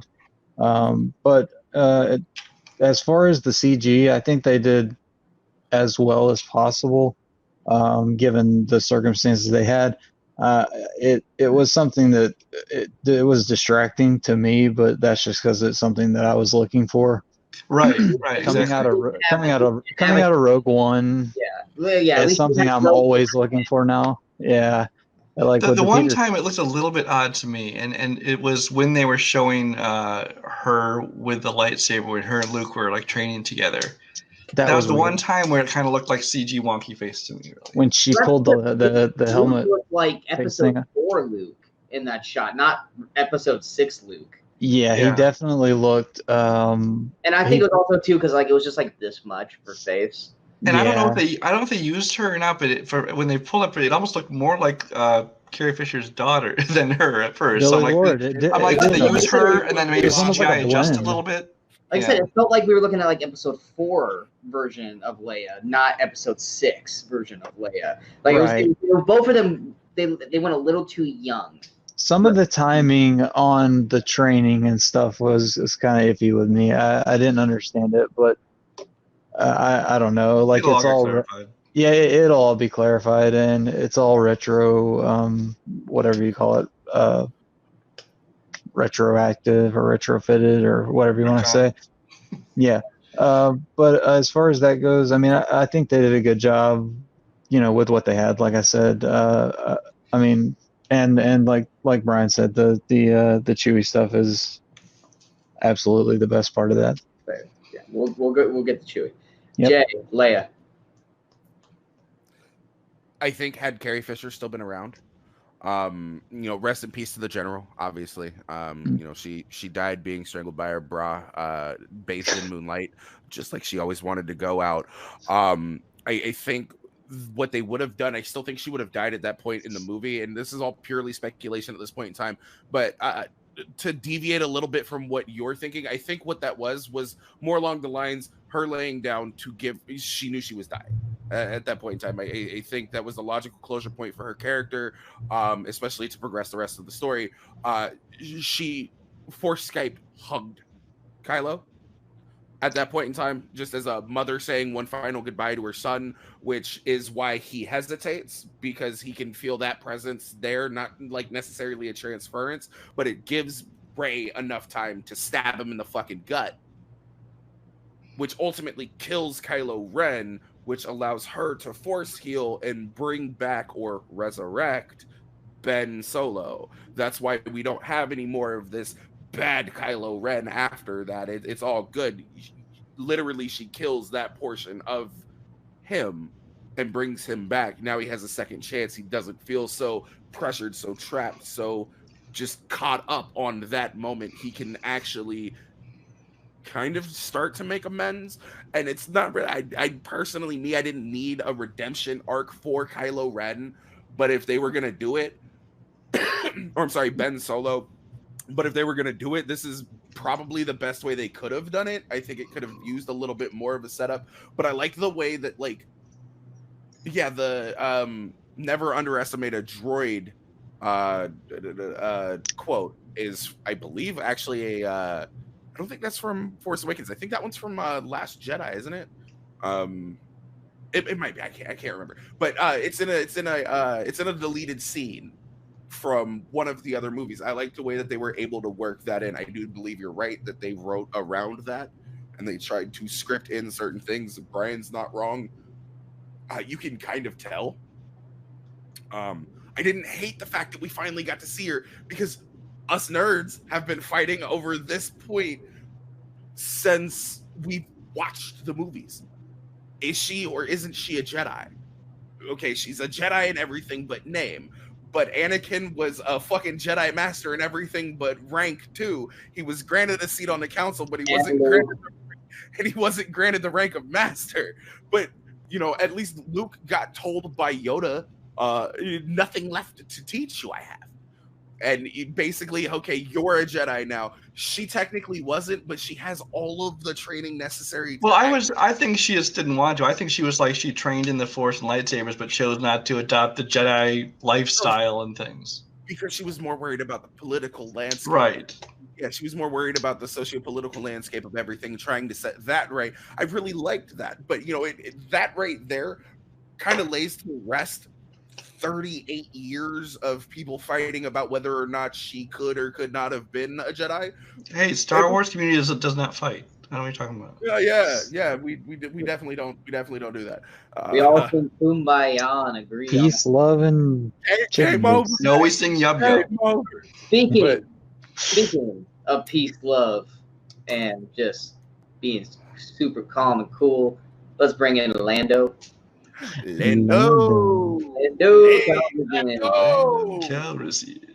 Yeah. Jay, continue on with Lando. What were your thoughts on Lando? I've never heard of the Lando system before. No, I'm kidding. Hang on. Let me pull my helmet down and show you who I am. What's up? What's up? He even does it in this movie. Lando saw Leia as a whole.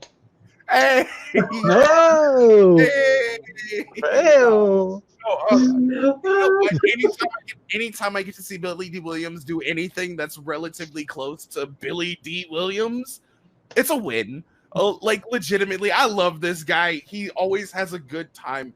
You know, I felt a little sad not seeing him in the first two, but the fact that, you know, he got a little bit of a bigger role in this movie, I loved, because he might have aged physically, but like mentally and like emotionally, that's still Lando Calrissian. I love no matter how old he was, he still wanted to bang Leia.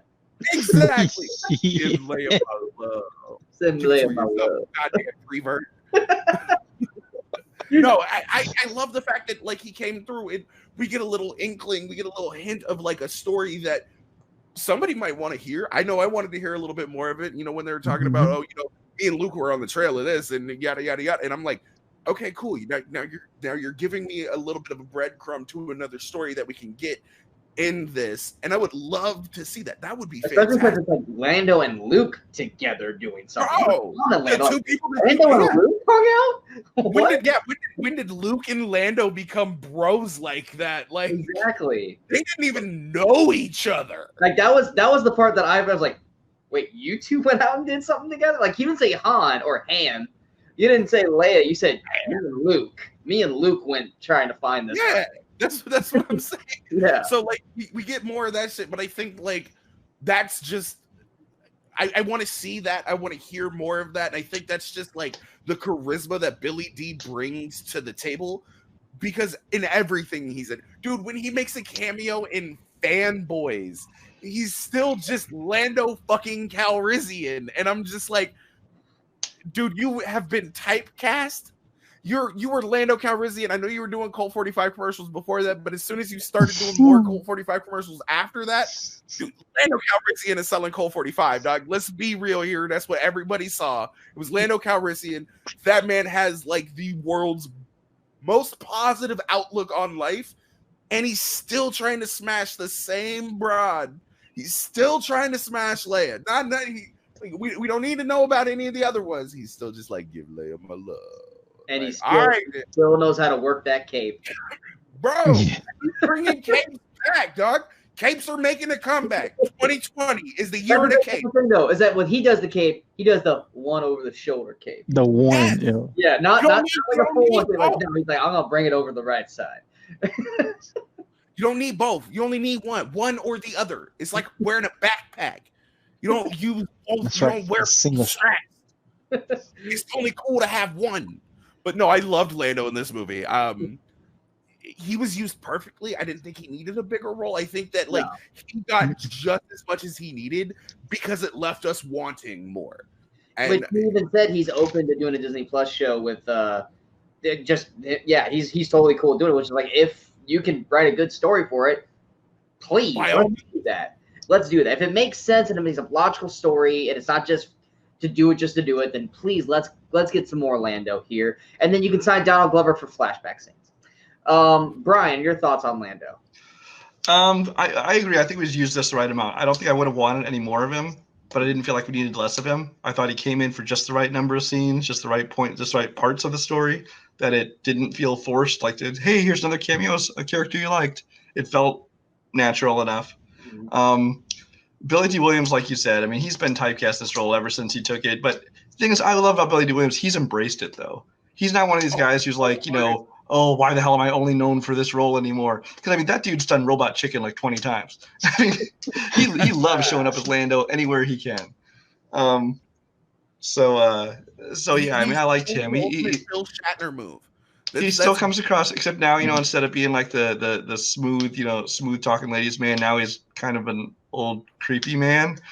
Because I mean, he's still creeping on Leia, but then there's the moments where he kind of felt like he was creeping on Zara, which was kind of creepy. And yeah, that was a little weird. But yeah, I liked him. I thought they used him just the right amount. I still also loved like the first time we see him, Chewie. You know what I didn't like? There was no acknowledgement when he was to Nien Nunb, when he was back on the railway. Dude, he was your co-pilot in that big battle in Death Star too. That's your boy. I don't know. Are we sure that was exactly him, or that was just another species of was that another Soliston, or was that Nien Nunb? Yeah, I mean, are we sure? I know in Force Awakens there was one credited as him. Now I don't know if this is the same one for sure. I took it as it was probably just the same species. Kind of like there's many Akbars out there. Mm-hmm.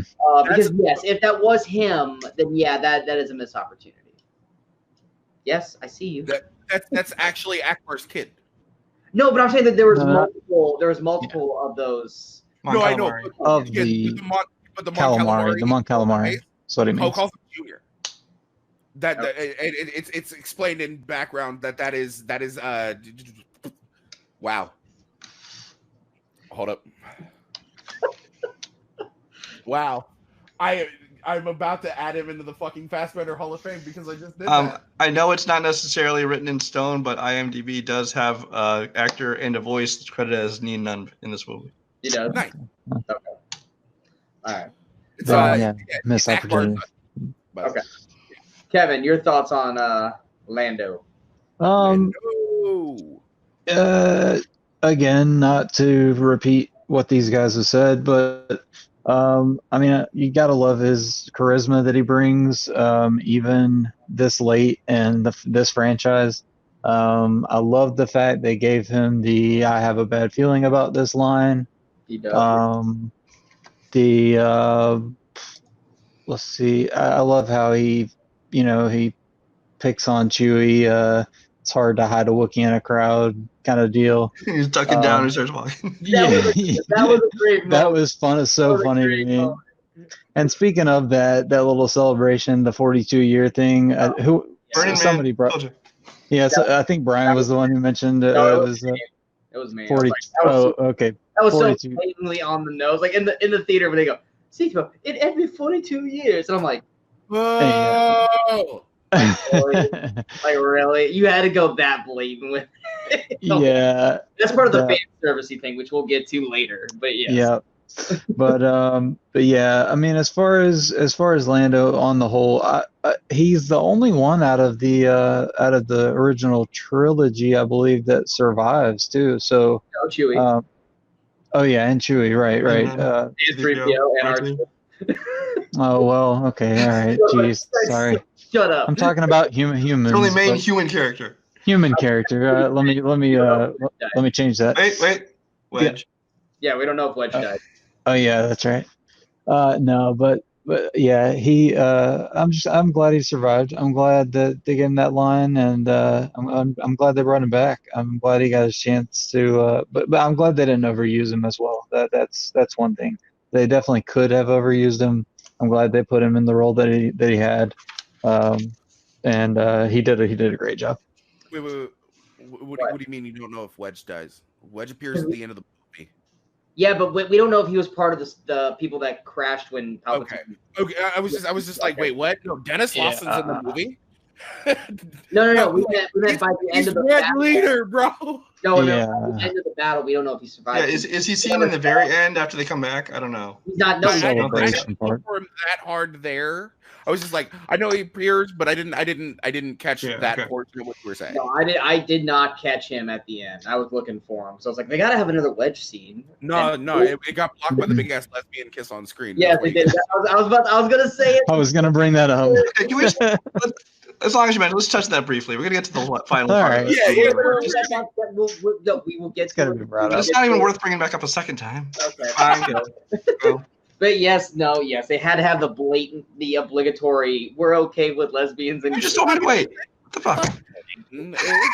I just said fine. It's not like they're up this close in their faces. Like, come on. Yeah, it was just like blatantly like, let's throw this in. Mwah. I don't even have a problem with it. It just felt forced in. Like, let's right in here. Especially because it was the old woman who just blatantly went up to like this Asian pilot chick. Not to mention she runs through people this way and comes together in the center of the screen right here, right in front of your face. Over the moment.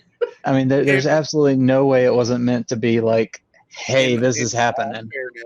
In all fairness, I just want to point out two things. One, I watched a video that was very similar to that on a Video Hub website that you can find somewhere if you Google the right words. And two, it reminded me of like the picture of the sailor grabbing the nurse and kissing her when they come back from World War II. Like I brought this up when we were talking about it off screen the other day. You can call it a reach all you want. I really felt like that may not be what they were going for, but that's what I'm pulling away from it. And it's not like, again, it's not like they're right here in the camera. They're kind of in the middle. They're in the middle. Yeah, but they are right in the. There is no one in that theater watching that scene not fixated on that instant. That is taking control of chicks making out, bro. Like, okay, like that's exactly why they didn't have it be two young chicks, because then all the guys would have been like. He's like, yeah, like the blatant. I mean, I was still like, I would watch that. No, but like, I don't have a problem with this. But this goes back to what I was saying earlier about they didn't want to give us faux or pin faux, whatever the fuck people are trying to call it, because that's too pin and faux. Yeah, whatever the fuck they're calling it. That's too overtly homosexual for Disney. Disney's still ain't really about that life. Let's be real about it. I will call. I mean, at the end, they could have Finn and Poe like meet up in the middle of a dance, but then states like Alabama would freak out. Wait. China would have freaked out too. That's why it's true. It's editable out. But what are you saying they could have done? Are you saying that they could have played a homoerotic round of space volleyball? I mean, they are pilots. I'm not Disney. I'm talking about Beauty and the Beast with where they were like, oh no, we're two guys about to dance. Okay. I was just trying to make a Top Gun gay reference. Okay. Who cares? You had to go the Beauty and the Beast route. I was just trying to make fun of Top Gun, you dick. No, I know you were. But it was just like, oh, you can't do that. I was like, yes, you can. So who cares? But yes, Brian. 2019, and this is Brian. We talked about it. You happy now? You spent more time on it than I even planned to. So that's what she said. But more time on it than I even planned to. Name of your sex tape. Bazinga. Do we want to say? I've never been told I spent too much time. I was about to say. Right. I hope that's the name of mine. That's going to be a yikes for us on screen. Oh, wait, one more thing I was going to come up with before we get off of the whole Lando thing. Okay. You're talking about how Lando said he and Luke went on something, and not it wasn't Lando and Han. As the married guy here, I can tell you why. Because he was now married to Leia, and she wouldn't let him go out and play with the other boys. I'm telling you, that's what it was. Don't diminish. It's like, no, you stay home. You got responsibilities now. You know, Leia probably got sick and tired of Han. You got to change Ben's diaper. You got a damn child. You ain't going nowhere. Right. Ben, I'll be back. Where you going? To buy a pack of death sticks. I'll be back. So instead, Toshi station to get some tower converters. She's like, no, Lando. She says I can't go. You guys have to go without me. So he and Luke went off. Well, I don't want to go with Luke. Luke's creepy. Luke sucks. Yeah, but Luke can do those Jedi mind tricks. You want to go with me? No. You want to go home with Lando. Yeah, she starts using Jedi. You want to bring two friends. Hey. That's why she started reading the books. This thing don't work for me. We kind of frequent into what I can do better with my fingers. She got the Jedi Kama Sutra out. Yo, you gotta delete that. I wonder if Ray read that in the Jedi Journal. Anyway. You're about to get a text from the space FBI. Yo, delete that comment. We kind of talked about him already a little bit. I don't know if anyone had anything else they wanted to add with Luke and his one scene. Did anyone have anything else they wanted to add with Luke? I'm good. No, he was just kind of there. Yeah, he's kind of there. He basically he served the Obi-Wan role for like one little speech and gone. Well, and the Yoda role with the rising TIE fighter, the X-wing. I mean, okay. That I do want to touch on though. I loved that because you can see the smirk on his face when like. But that's one of the things where I'm like, okay, he did kind of phone it in because like he's not even like acting that well for like pulling. I know he's a part of the Force. I know he's embodied. He don't even put his hand that high. His hand's like here. Yeah, he's like, give me a hand. Because I don't think they need to use their hands at all. They could just do it with their minds. They really don't. But I'm like, it's for the fans. But you couldn't have just like stuck your hand out entirely. But I did like that though because they did show us that in Last Jedi. Like, that was a connection. It was like, we saw the X-Wing in the water, and then as soon as she's like, I don't have a ship, and he's like, please. I go, yes, you do. I was like, that was a good connection. That's also Luke. That's also Luke pulling the Yoda role in this scene because it's Luke. It's Yoda pulling the X-Wing out of the bog on Dagobah. Let's be honest here. Rey probably could have yanked that thing off and threw it into space. Let's be honest. Yeah, I think she could have gotten that herself. She just didn't know it was there. But question though, about before we move away from Octu, did she already have the holocron at this point? I don't think because it was in the TIE fighter. Okay, so this is where I have a problem. Lando says that they never found it. He says that on the desert planet. Says they never found the second holocron or the holocron they were looking for. Yeah. Well, then why is it in Luke's X-Wing? No. I'll take it. The one that they're hunting for was in Palpatine's safe. Oh, that's the other one. and that's the one that that Rey was looking for. Kylo got it and crushed it. Right. I saw that one that she ends up using to get to Exegol is the one that Kylo got at the beginning of the movie. That was still in his TIE that was still in his TIE silencer. That's the one that she ended up using. The one that she was searching for through the whole movie. Remember, it stumbles out of because she gets stuck with a force ray. Oh, that's right. Okay. I just wanted to make sure because I was like, I was sitting there and I'm like, did Luke lie to Lando or did I miss something? Okay. No, it was, all right. they were trying to make sure they had to find out where it was. Yeah, all that crap. Yeah, okay, my bad. All right. Speaking of Luke. Yeah. There's one thing that really kind of bugs me about this. Which part? And that Luke and Leia knew that she was a Palpatine the entire time. Yeah, that too. Go ahead. I mean, that isn't the time. No, really, that's kind of that. What? That seems like the most innocuous thread that they could have pulled at any time, but they didn't even mention anything about it. Not even the Force Awakens. Definitely not The Last Jedi. As much as everybody wants that, say what you will about that movie, but none of this was. And this goes back to what we were saying earlier. I think if they got everybody that they had wanted to work on at least an outline, it could have been peppered through the story a little bit better. But to me, that just seems like let's throw that in there. But how is it any different than everyone knowing that Luke and Leia were Vader's kids and not telling him? I mean, who really knew at that point in time? Obi-Wan, Yoda. Okay, Obi-Wan's dead. Yoda ultimately tells him. At the time when they first met Luke, Obi-Wan was alive.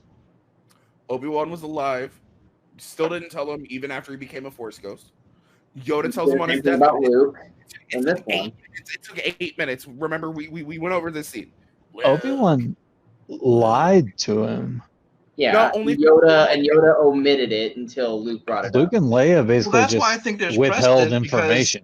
They could know that Rey was Palpatine's daughter, but they don't want to reveal that to her because they think her fate isn't set. She can make her own path, and if we tell her this, she's going to feel that weight on her shoulders. Yeah, Luke's already seen her go so close to the dark side. He doesn't want to give her anything on Octu and everything. Yeah. He's afraid that might push her. That, does that not seem like I'm not saying this isn't speculation. This isn't like, oh, I'm gonna pull a character twist out my butthole or anything.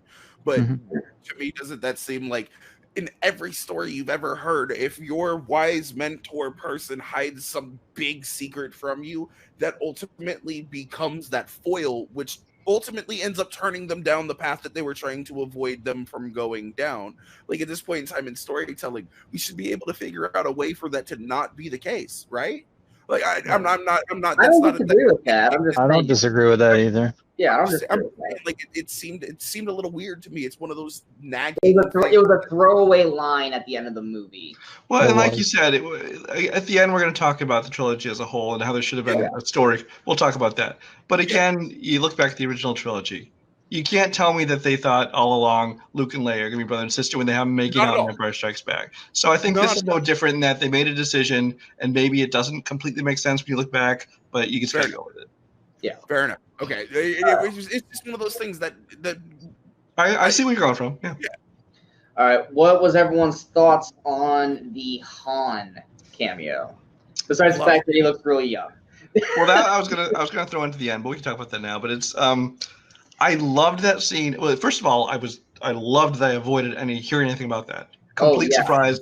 Didn't see it coming. Yes. Never even heard a suggestion that he was going to show up in this thing. Yeah. Mm-hmm. So he did, and I mean, obviously he's not a Force ghost or anything. Because he's not in the Force. But it was more like his memory or his concept ever talking to him. Yeah. But the moment I loved is he Ben was saying, I know what I have to do, and and he says, Dad, and he kind of implies, I love you. He goes, Dad, and then Han goes, I know. I loved that callback. That callback to I know. And then he goes and he throws the lightsaber in the wall. I'm like, you're gonna need that. No, you won't, because there's a big ass fucking scene that's coming up that shows you won't need it. Yeah. I mean, he did need Still could have used He it, had no but guarantee that it was going to happen, but yes. wouldn't But hurt. no, I agree with Brian. I did not hear any inklings of Harrison Ford popping up in this film. And honestly, when he said, "Hey kid," my ears wasn't registering Han. I was like, "Oh, it's Luke. Like Yep. Luke's going to be there." And you turn around and there's Han. You're like, "Oh shit!" Like yes, and yes, I agree, Jay. He looks way better in this than he did in Force Awakens. But I'm so glad he showed up. I'm so glad he showed up. And you know what? If Carrie Fisher had been alive, guarantee you that scene wouldn't have happened. It would have been Carrie. It would have been Carrie in that scene. It would not have been Han, but there was no way they were going to be able to do what they wanted to do with that.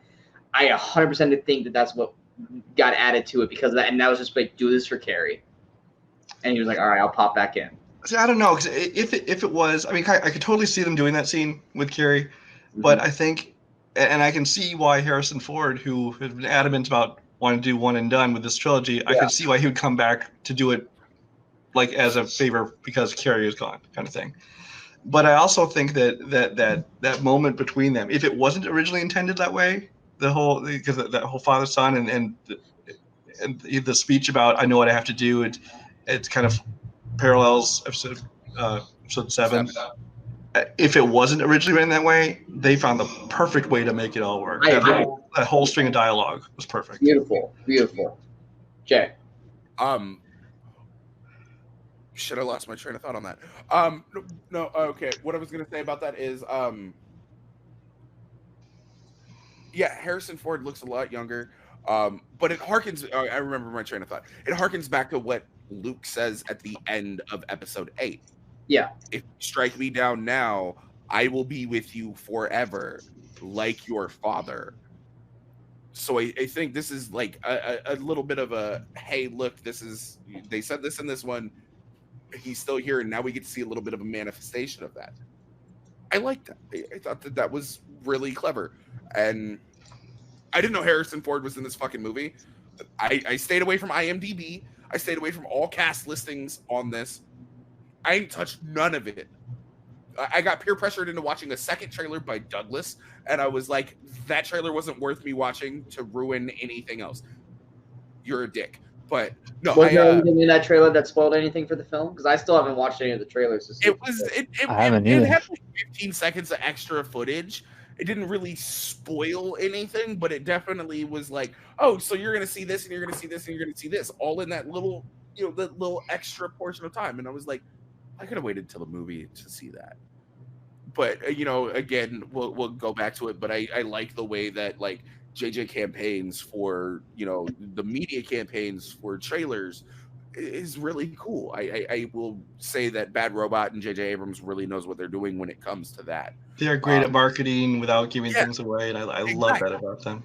I want to say one thing about the whole younger looking Han Solo, and this might just fall under explaining stuff away for them that's not actually the case. But except for like a minute, 2 minutes in like The Force Awakens when he killed Han Solo, he probably hadn't seen his father since he was younger, and maybe that's how he looked. Maybe because this is just his memory. He said, he's just remembering him how he knew him. Fair enough. That's a good point.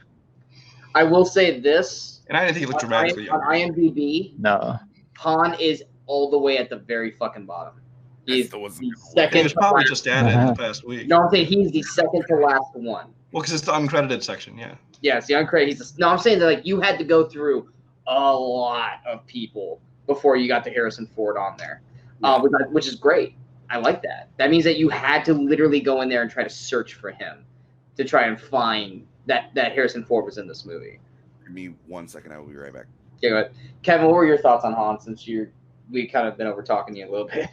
Oh, no, you're fine. I wrote down before we even started this section that I was just happy to see Han, period.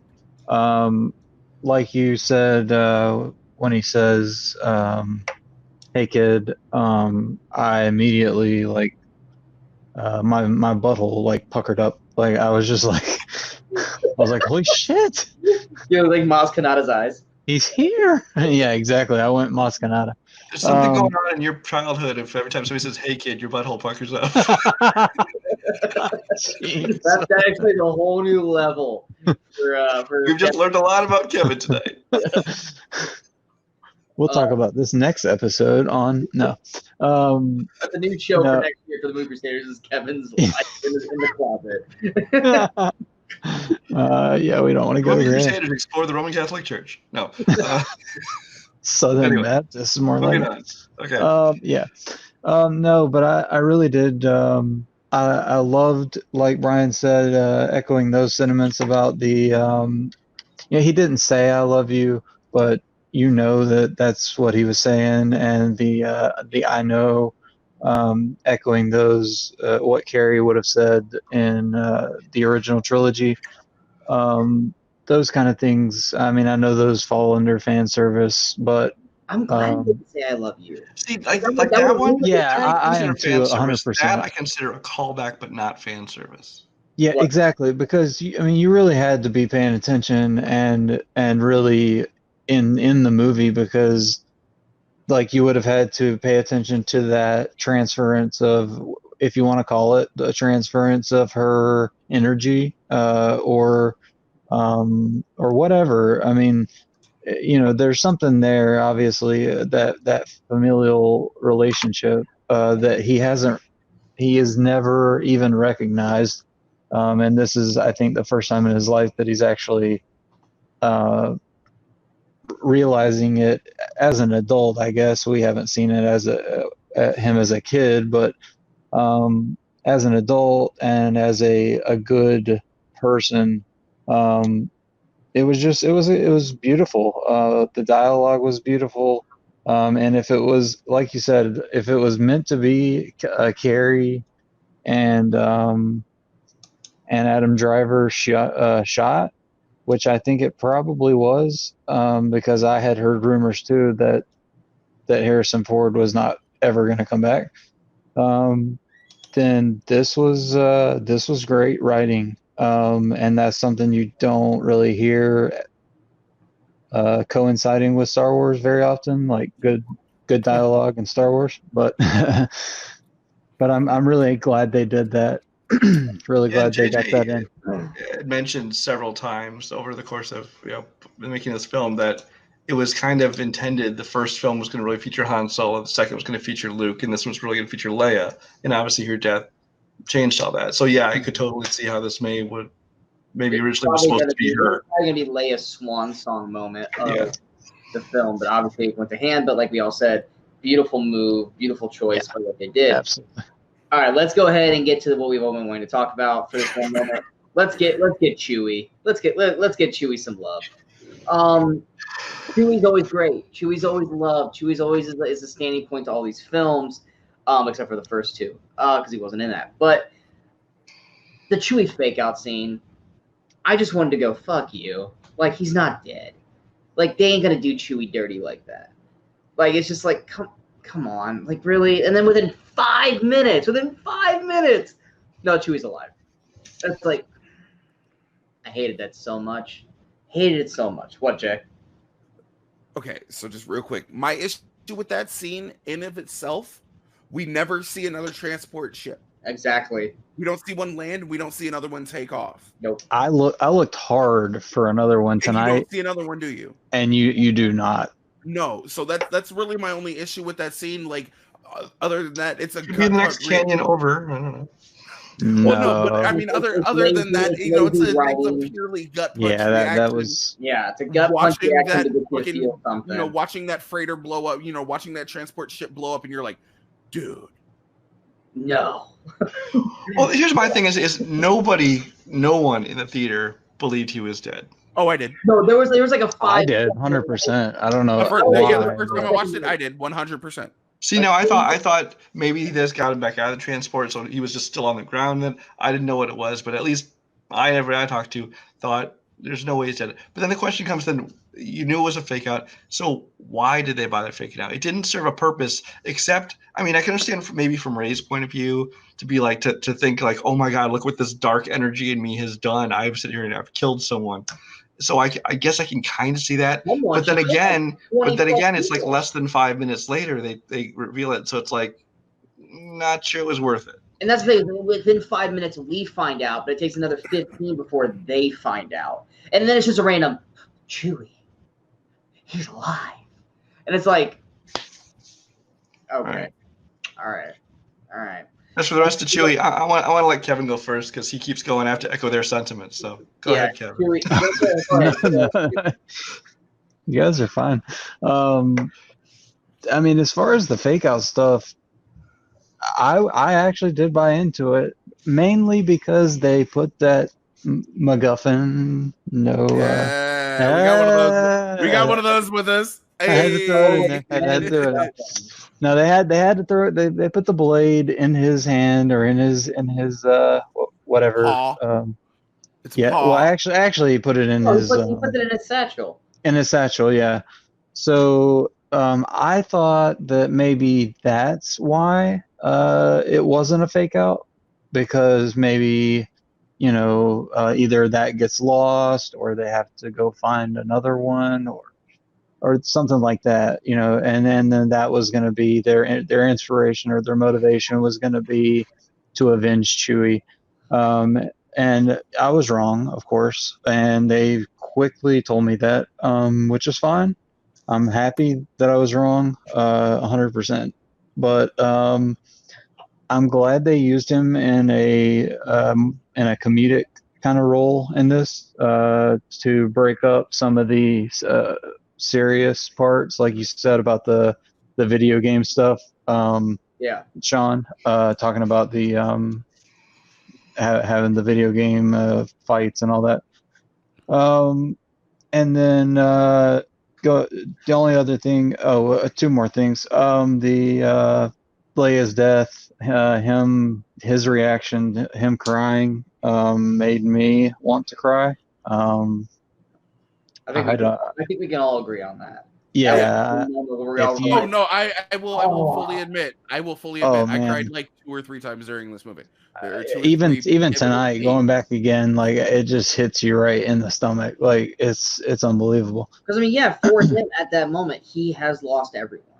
I mean, yes, he's watched Han die, he's seen Luke die, now he's seen Leia die. He's lose everything around him, and he just not only that gut wrenching scream that's out, but he just drops to the ground, and he just go away. He's like, no. Get away. Yes, yeah, exactly. He pushes I can watch everybody 100 away. humans die in this movie, or 100 humans cry, but I see Chewie do it. I'm like, no. Yeah, it's awful. It's like the reverse of watching a dog die in a movie, though. It's like the reverse of I Am Legend. It's like if Sam the dog had to strangle fucking Will Smith's character, basically. No. And the dog. Woo! Yeah, exactly. Exactly. No, 100%. I love the fact that he finally gets a little bit of. I know us in the fan leagues and us around the internet that follow certain things. Hey, are we going there now? Are we going there now? No. I'm just gonna say validation. Okay. Okay. We kind of hate that word. It's always kind of been an in-joke to me. I think it's kind of always been an in-joke to a lot of Star Wars fans, and we can get to that later because it obviously happens a little bit later in the film than right now. Yeah. But I just we'll Easter egg it. We'll bread from it. But yeah, honestly, that was my last thing was that. But okay. I think we all kind of touched on it. I mean, the only thing I can think of is the whole point of the Chewie fake death scene was for two things. One, to make like Brian said, make Rey go, oh my god, this power, I just killed people, blah blah blah, especially Chewie. And two, to get them up on the Star Destroyer. They could have totally done this unlimited power. But they totally could have done that without doing the Chewie fake death scene. They could have been attacked and fighting, and Chewie running away. And in the system is running, he drops the dagger. The stormtroopers get the dagger. They're flying away. Rey's got to stop them because that's the only way they're gonna figure it out. Boom, same thing happens. She's terrified because she just killed a bunch of people, and then they still go to the planet because they have 3PO. And when that doesn't necessarily 100% work, they still go up to try to get the dagger.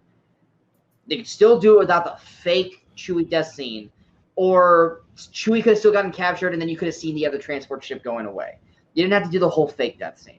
But yeah, I think we all kind of touched everything on the Chewie part with him crying, and we're all going to talk about that one point. We're going to say that for later. Jay, Brian, did you guys have anything else on Chewie you guys wanted to add? I covered mine. No, what's his name? Jonas Suetomo? Suetomo, yeah. Yeah. Suetomo. Great job. You Yes. know, I know he's the body actor, and he took over. I don't know why I'm fast bendering everybody tonight. Peter Mayhew. Thank you. And they've both done excellent. You know, when Mayhew did it right before he passed away, I think that like they found the perfect person to take over the role, and he did a really good job with the little that we actually got to see of him, because he wasn't really there a whole lot. They like tertiary charactered one of our favorite like side characters. Like he went from a side character to like a third party character almost in this movie, and he still has an emotional impact and punch in this movie. And shout out to Jonas Suetomo. Yeah. All right, let's go ahead and get to the new characters real quick. We only have 4 to talk about, and since the movie doesn't really spend a whole lot of time with them, we're not going to spend a whole lot of time on them either. For me, I love Zori Bliss. I love Kerry Russell. I loved her character. I wish we would have gotten more of her. Everything about her on screen, her literally walking in and just fucking rocking everyone, and then her and Rey getting that standoff, beautiful. I loved her one moment with her and Poe. I will say fan servicey and her just showing up at the end on the Starcraft, and we all thought she was dead. But that last moment with her and Poe, like no. Okay. I love that moment. Yeah, I love Zori Bliss. Is it Jana? Jana? Was that her name? Jana. I say Jana. Jana. Yeah. Okay. To me, she just seemed like Rose number 2 in Rose this. 2.0, yeah. You could tell that she really had a thing for Finn, and Finn was like, I'm open to it if Rey's not into it, kind of thing. Like Jay said, it did open up a whole new spectrum of this new storyline with stormtroopers potentially being force sensitive, and that's why they threw down their guns. But we didn't get that, and if they aren't going to continue the franchise past this film in terms of that story, we're never going to get that. So kind of a cool option, but a missed opportunity. But she was good in her small role. I like that she still wore kind of stormtroopery kind of stuff, like her headband and stuff like that. But for me, Dio, not a fan. I thought Dio dumbass object. Love it. Thought of that in the theater. The second worst droid in Star Wars history, behind I can't remember her name. The Solo Lando's bought in Solo. L337. She's cool. Shut up. No, could not stand that droid. Dio completely. She like the gonk droids. What's that? Could not. Don't hate on the gonk droids, bro. Could not stand on that droid. Dio was just kind of bleh. He's a kid's toy. You don't need him when you got BB-8. But for me, the standout, the MVP, the one that I want this doll, I want this pop, I want to put him right up here next to Baby Groot and eventually Baby Yoda, Baba Frick. Baba. I love Baba Frick.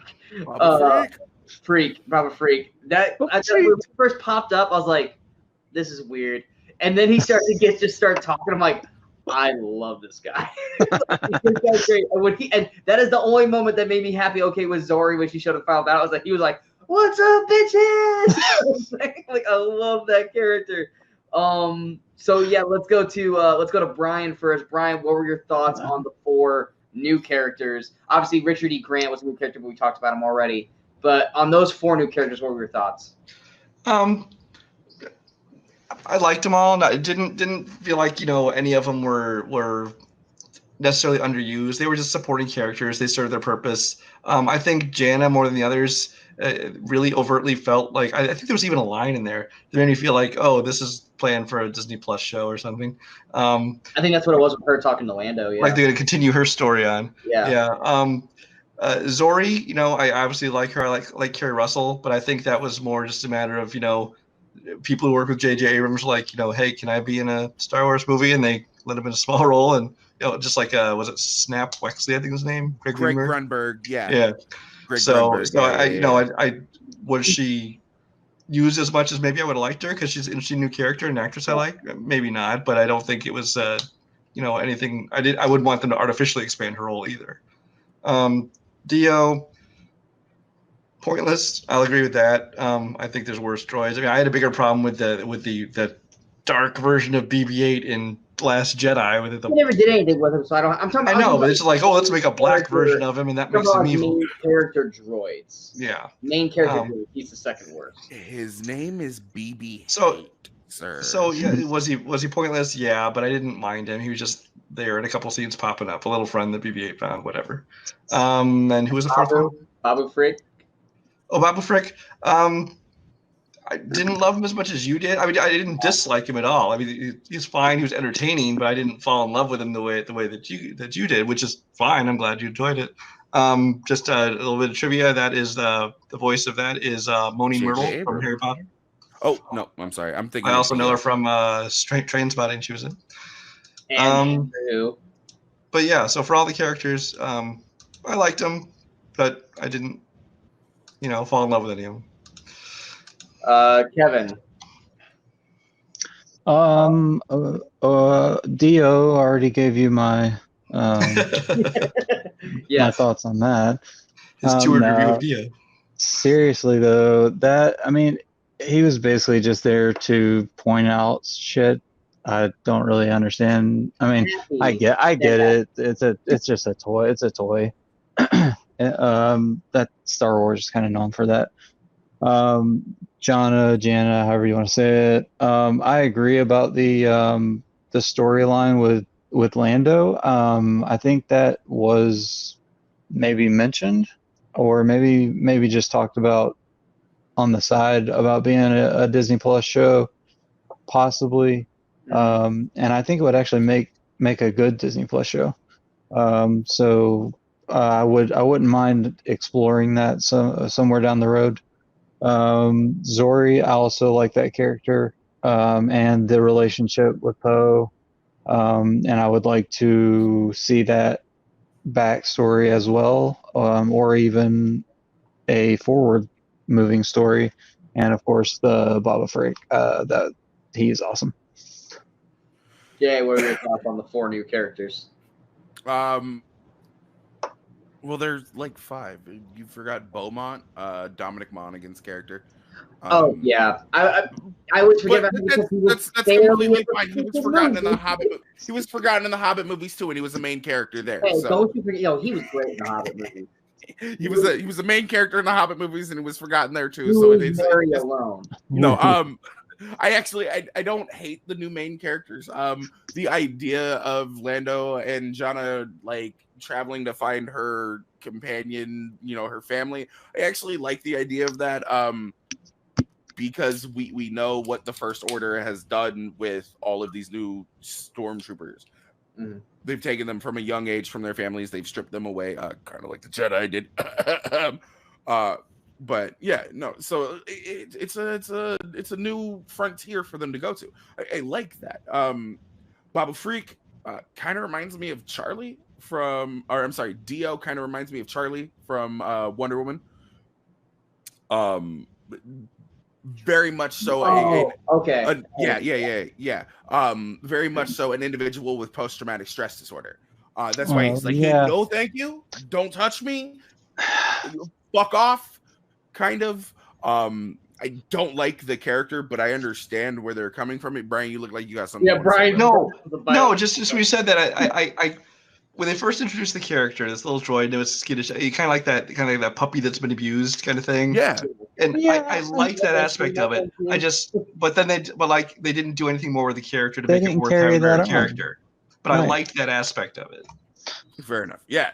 It goes to a conversation that we've had about droids, whether or not they're actually like sentient. Things. Exactly. Sentient, as much as you want to call it that. But anyways, no, I didn't hate that. Babu Frick. I feel like that's your new favorite character, bro. That's totally you. You were totally Babu Freak. You are. If there was a Star Wars character that was Hey, your bird, droid, no, your droid, no, Jay is mine, Babu no, super mine freak. no work no more. like walking around with It's- Babu Freak like in your shirt pocket. So like, hey, let me introduce my little friend. Hey, what's up? Hey. I didn't know your penis could talk. Yeah, it's my trick. He's a Babu freak. Babu freak. He's Babu freaky. Like, if there was ever a character that was you in the Star Wars universe, it's Babu Freak. Yo, I will take that because at least it's not. No, we all know who. We all know who that is. Not gonna mention it. No. It's like I know I'm R2D2. I 100% know I'm R2D2 because I'm just cussing 90% of the time. But yes, you are 100% Babu Freak. Yes. But yes, I don't hate it. I'd rather be Babu Freak than Snap Wexley. I'm just saying. I would agree with that. Anything else about what about Zori? What do you think about Zori? Zori just kind of felt like a little crammed in. Don't get me wrong, I like Carrie Russell. I like the way she plays the character. She feels a little crammed in with that's kind of how they win by making you feel like you're alone line. And I'm just like, okay, it's a little heavy-handed to me. Yeah, exactly. But and as much as you don't hear me talk negatively about The Last Jedi, it's kind of like one of the things that I didn't like about that was when Poe is watching Luke and Kylo have their fight, and he's like, and Finn's like, we got to go and we got to help him. He's like, no. We are the spark that will light the fire that will burn the First Order to the ground. It basically, he doesn't ever really get to anything on his own. He's always it's always piecemealed out to him, and then he just becomes a recorder. He just spits back everything that everybody else has said to him before. It's kind of one of those things that diminishes Poe as a standalone character to me. He never gets to fully flesh himself out. But I kind of like all of the new characters. I'd like to see more of them and maybe get a little bit more of a backstory instead of them just coming through and being, with the exception of very few of them at expositional dumps or pep talkers. Gotcha. All right, let's go ahead and get to probably the last section. It's the biggest section. But let's go ahead and get that. Let's talk about that final battle. Let's talk about the end of the film. Let's talk about the fan service of the film. Kind of covering a lot in this part, but this is basically the last section of the movie. For me, with the final battle, just the visual of all those Star Destroyers, and there's this little group coming in to try to take them out, and then they're playing ping pong with the signal kind of thing. I still would have shot down that one post. It's like, just so they don't send it back, shoot it down, which they didn't go back to. It was just like, well, that was stupid. But I would have shot that sucker down right at the get-go. But I liked the ability that you shoot the cannons, it's going to destroy them all, cause a chain reaction. I thought that was really cool. Seeing the Knights of Ren fight Kylo. We finally got to see the Knights of Ren do something in this movie. Anything? Anything. I mean, we at least saw them. All we saw of the breeze was a flashback. They were standing. Yeah. Guys around Kylo. But we finally actually got to see them. Now, yes, are they great in the movie? No, but at least we saw them do something in this movie. Should Kylo have had such a hard time killing them? No, he shouldn't have. He should have been able to take them out pretty simple. But the Knights of the Ren were kind of like that last stage before the boss battle in a video game. Here's his minions, and then him. They're helping me with my point that it was a video game. But yes, they were those secondary hard bosses that you basically get your level depleted on, and then you go to the final boss. You're like, well, shit, I got no life left. I'm gonna die. But yeah, I mean, when we get to Rey and Palps. I mean, it is a lot just talking, strike me down and take your role as the Sith. Which I'm like, can't you just strike him down and still be a Jedi? Thank you. Just strike him down and not swear yourself to the Sith. Okay, so if I strike you down, I become a Sith. I'm just gonna throw my blade at your fucking umbilical cord. You're gonna die then too. At least then. Watch you shrivel up. That's also something that we've seen in this movie that we haven't really gotten to see anywhere else. We got to see a fucking saber throw. Yeah. Yes, we did. Yes, we did at the beginning of the movie. Like, you're right. They kind of set that up. They kind of just been like video games and stuff, and now we see it here. But she literally could have probably just cut all that umbilical shit and watched him die and laughed at him. Like, strike me down. Like, just throw it at the umbilical cord. But tell me that doesn't perfectly echo Obi-Wan, though. If you strike me down now, I will become more powerful. Who cares? You're basically but it goes back to what what Mark said about what George Lucas said. You know, it's it rhymes. It's like a poem, you know. You go forward but it is because it's a dark mirror of that. So I respect it for that reason, but it's a little, you know, we said it about them. It's a little on the nose, man. Like, but that was it was a little predictable. The whole time he's telling her, I'm just looking above his head, like she could literally just throw the lightsaber right there. Like, that's exactly what I was thinking. Right there, just fucking throw it. He ain't gonna catch it. Just don't even throw it. Just I mean, like, you can stop a chip. Just unplug him. You can probably just go and see those purple tubes. You can probably just go do it. You could have done. Like, I was just like, well, just like if you have the ability to do something like that, then as a writer, it's funny if she did that. He's just like, oh shit. Yeah, but as a writer, you got to find a way to take that out of the game for her, so we can go, well, why didn't you this, and this? Because this, and this. Well, you need to show us why she can't do that. No disrespect to JJ. You know who could have done that? Rian Johnson. Is that what you're trying to say? No. I don't. I think had there been more than one writer on this, Lawrence Kasdan could have done it. But Filoni. Dave fucking Filoni. If they had let Dave Filoni write this fucking movie, I think nobody would have had an issue with it. I don't care what anybody else has to say. They let Filoni take control of this movie. Boom. He doesn't have to direct. Let JJ direct. Let JJ add his dumbass lens flares like he does everything else. But does JJ do that though? He does. Look at all of. I'm saying, does he let other people write his movies? He really doesn't do other people's scripts. But that's there what could I'm have been a consultant. Before we get into it, and I'm sorry, I didn't mean to interrupt you like that. There's just one big old thing that I really don't like about the third act of this movie. What's that? Even as a non-epileptic, it's really hard to follow. You have an epileptic here right now. How were you able to? Were you okay in those two times you saw that? No, the first time, I'll be honest with you, it gave me a serious headache. And tonight it wasn't as bad. I guess I knew what to expect. When he opens the roof, and I mean, I guess they add in those flashing lights just so you can see the strikes kind of thing, like because there's a storm going on around to show the formation of the destroyers and all that. But man, it is intense on your eyes and stuff. It takes a toll. How when Palpatine lightning? Yeah, and when he throws up the lightning, it especially in IMAX on the big D theater, like it was intense. But yeah, it gave me a really bad headache the first time. Tonight, like I said, I just kind of averted my gaze a little bit so that I wouldn't get a headache. But yeah.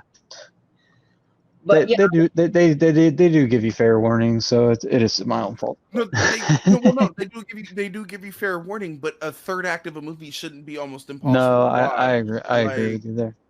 And I get it, and then part of me wants to sit here and say, honestly, they didn't have an easy time editing that portion of it, so they kind of amped that up, so you wouldn't see sloppy edits going on during any portion of that.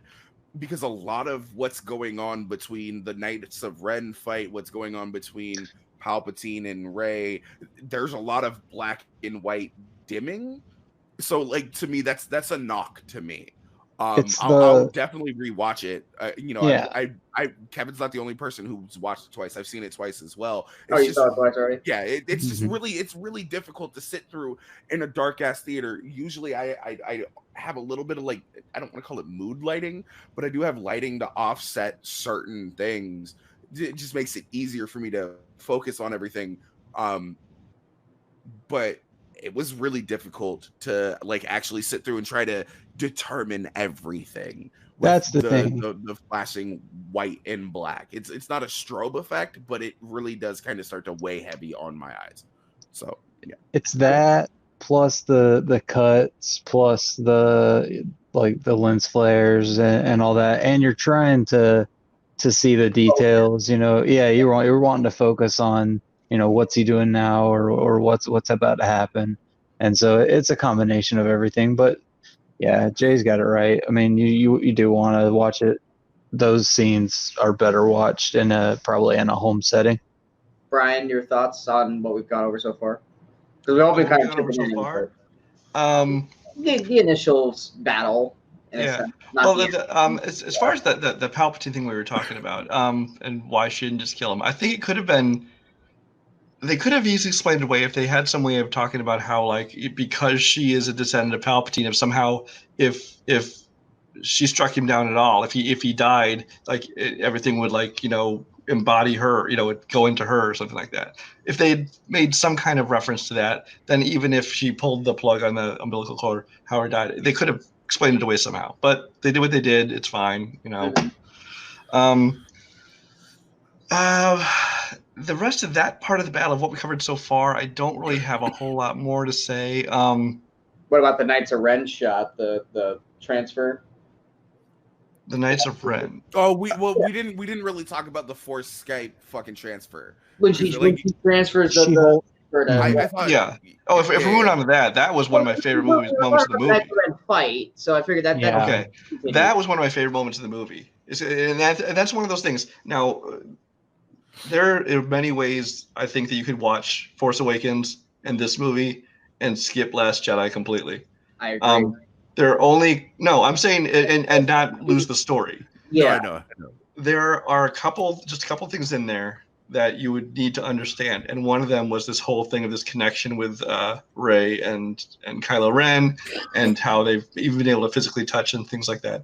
So when she reaches back and passes that thing to him, and he pulls it out, it's a great moment. What I love is that look he gives them right after he pulls it out. He's like, let's do this. I love that moment. It was awesome. I wanted to cheer them. It was like, come on, motherfuckers, let's do this. There's also that where he bends over and, like, the guy brings the axe down and it bounces off, and he's all like, whew. That was funny. Glad I had that. But I also liked about that moment too, and then Jay, I'll go to you because I know you want to say something. It also kind of further goes to that point in Last Jedi in the throne room where she threw the saber at him and he caught him. Boom, boom.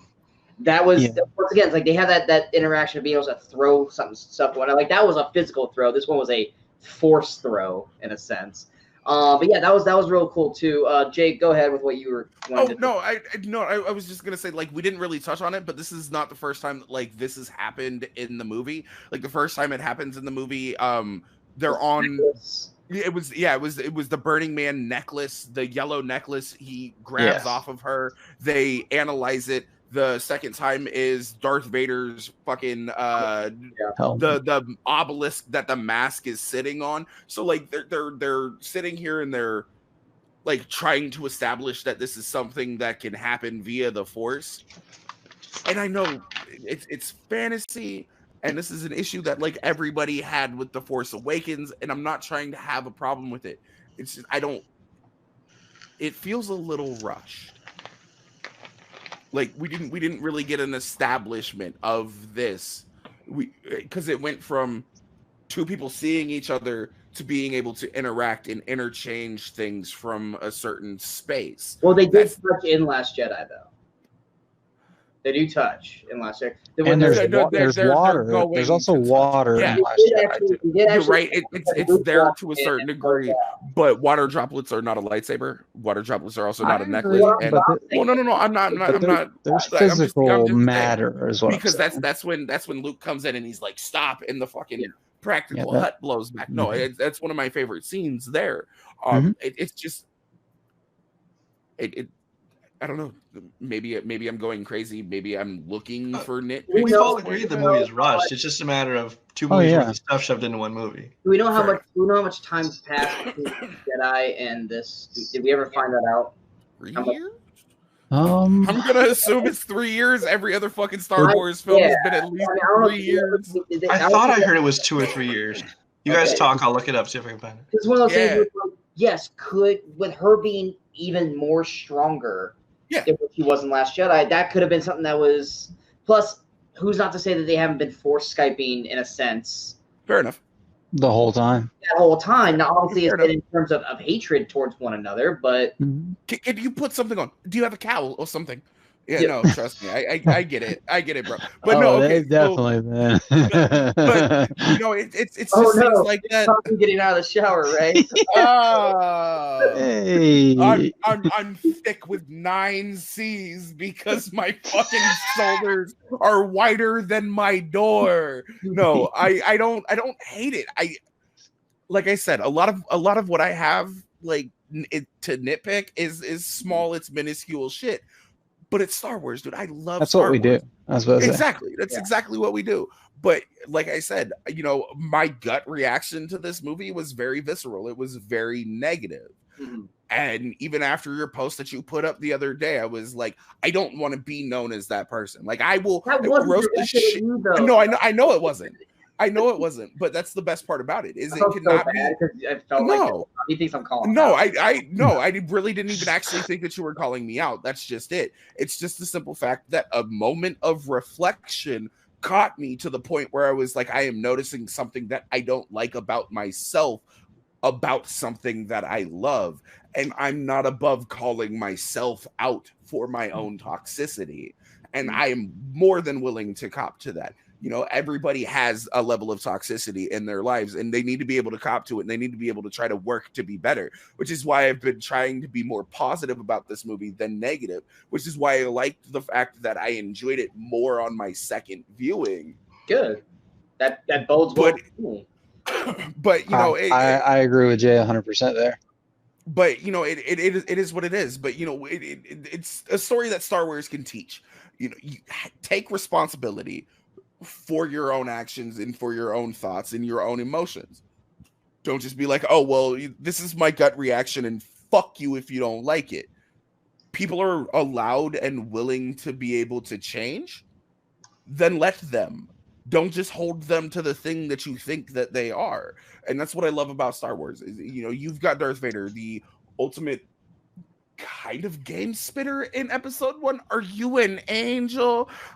I'm a person. My name's Anakin. She doesn't like me watching her. Don't talk to me like that. Why? Because it makes me uncomfortable. I hate you. I hate sand. I love how you just put over the complete overview of the prequels in a span of 15 seconds. Continue. I really did. I really did. No. But but this is what we get. We get redemptive arcs for everybody, and it's not like life works in redemptive arcs. It's not like life works in story arcs at all. We can always frame it like that. But I like the fact that you took time, even if you weren't calling me out. I read your post and I saw something in myself, and I was like, damn, I'm kind of an asshole for the way that I've been talking to people and treating people with their own opinions about this movie, because I'm doing the exact same thing that people did to me when they talked about The Last Jedi. Yeah, I mean, even with Game of Thrones, I didn't even talk about it. Like, because how... about, like... He's like, I'm still hurt. I'm still hurt by Thrones. I didn't hate it. I saw what was wrong with it, but I didn't hate it. But it was like, damn me for even wanting to talk about this movie. I ain't gonna find it at all. Dare you? Yeah, this is an '82 Honda. Yeah. Brian, did you ever find out?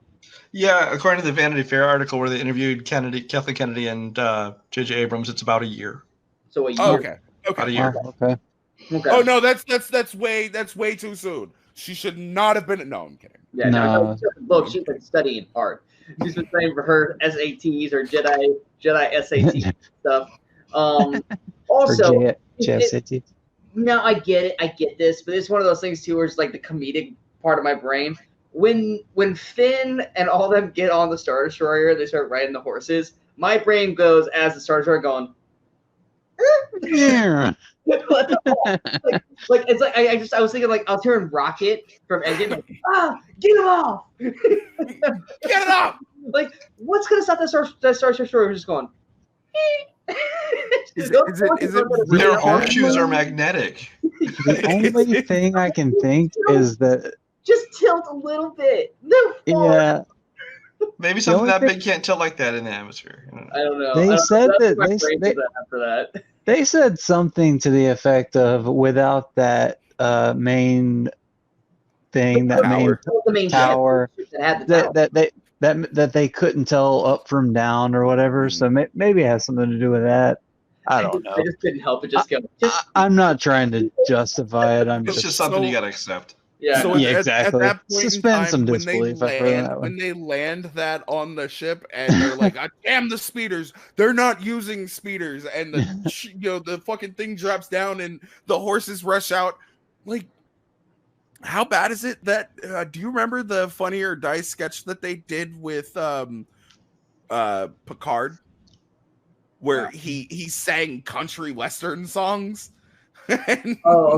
Okay, yeah, I know what you're talking about now. Like, that's literally the first place my brain went. So I was just like, I just brought Star Trek into Star Wars, but it's hilarious, and I can't wait for this movie to be released because I'm gonna grab that and I'm gonna put that fucking audio over this scene.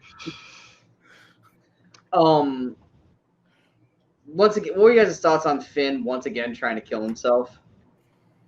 Like, sacrifice himself, like he did it in Last Jedi. Yeah, he was do it again in this one. This one made more sense.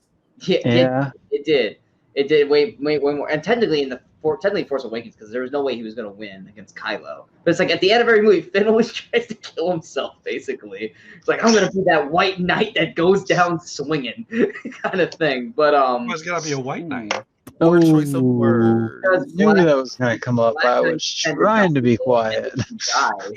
Name your sex tape. See, you guys made it a racial thing. I did. Smart. Boom. Anyway, what was everyone's thoughts on Palpatine doing the Shang Tsung with Rey and Kylo? Like, give me your soul. Your soul is mine. That was pretty baller. Which made him unlatch from the umbilical cord, Jay. So, we've called it big dick energy throughout these. That's big Sith energy right there. That ain't even big. Once again, another thing that we had never seen before. It really is, but it's force drain. Yeah. I like how they gave it a name. The dyad. Okay. The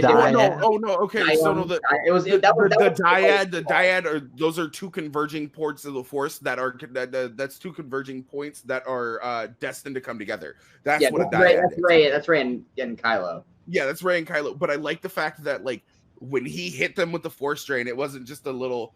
Yeah. I'm gonna get like 18 health points back because I rolled a D20. It was I'm literally sucking your life force from you. Yeah. It's regrowing his hand. It's giving him more color. His eyes come back. Like, he loses the bloat. Okay, big Sith energy. I see you over here. And that's the point. There goes. You want to see what I can do? Which awesome. That visual for real. Holy shit. I was like, so that was in the original trailer. That shot of the lightning in the sky is in the original trailer. But none of us knew what it was. Exactly. So I've been contemplating on what that was. Like, I'm not trying to come up with anything in my head as, that's definitively what this is. But I don't think that there was anything in my mind that could have possibly topped what that actually was. That it was actually him going. Yes. You've never seen a single Force user conjure that much of either the dark side or the light side and pull off the big Sith shit that he just pulled right there. That was savage. Brian, what was your thoughts on the soul sucking and the light show? The light show is Greg the light show, as you call it, was way cool. That was one of those oh shit moments, because you're like, up until then in this movie, you'd seen Palpatine as nothing but like this, this shriveled old man hanging from the umbilical cord, and you kind of thought eventually he's gonna try and return to his former glory, but then all of a sudden he's just like, boom, and more powerful than he's ever been before. Even we're taking out whole skies full of ships and things, and so that was pretty cool. The soul sucking, I don't know. It's kind of one of those things where it's like, I'm just thinking it was one of those things where they're not dead. It's kind of leading up to the final finale. So without discussing the very ending, I don't really have anything more to say about that. Well, final finale. Literally, Ben just got up and he was just like, poof. You're gone. You're done. Yeah. Well, and then I guess it's kind of all. Now we're kind of into that last section. We're in the end game now, Brian. We're in the end game. We're in the end game. There's that moment when she comes up and he's like, "I am all the Sith," and she says, "I am all the Jedi." I half expected this army of Force ghosts like appear behind her, kind of like Return of the King, and not necessarily going to charge them with her, but kind of be with her while she attacks. Well, when she's doing this and you're seeing all these hues behind her, I was like, are those lightsabers? Like faded lightsabers behind her? Like it looked like that a little bit. I was expecting that, but yeah, let's talk about that. We got Qui-Gon's voice, we got Yoda, we got both Obi-Wans, we got Luke, we got Leia, we got fucking Freddie Prinze Jr. We got. There was a lot of Clone Wars and Rebels voices in there. We got Ahsoka Tano. We got Ahsoka. Ahsoka. Dooley. We got Ayla Secura. Thank you. I couldn't pull her name. I'm backbendering everybody tonight. And they used the voice from Clone Wars, not the actress who did it in the episode 2 or 3. Yes. Like, that was my geek out moment. Was hearing. I was like, that was Kanan. That was Ahsoka. That is fan service done right in this movie. Yes.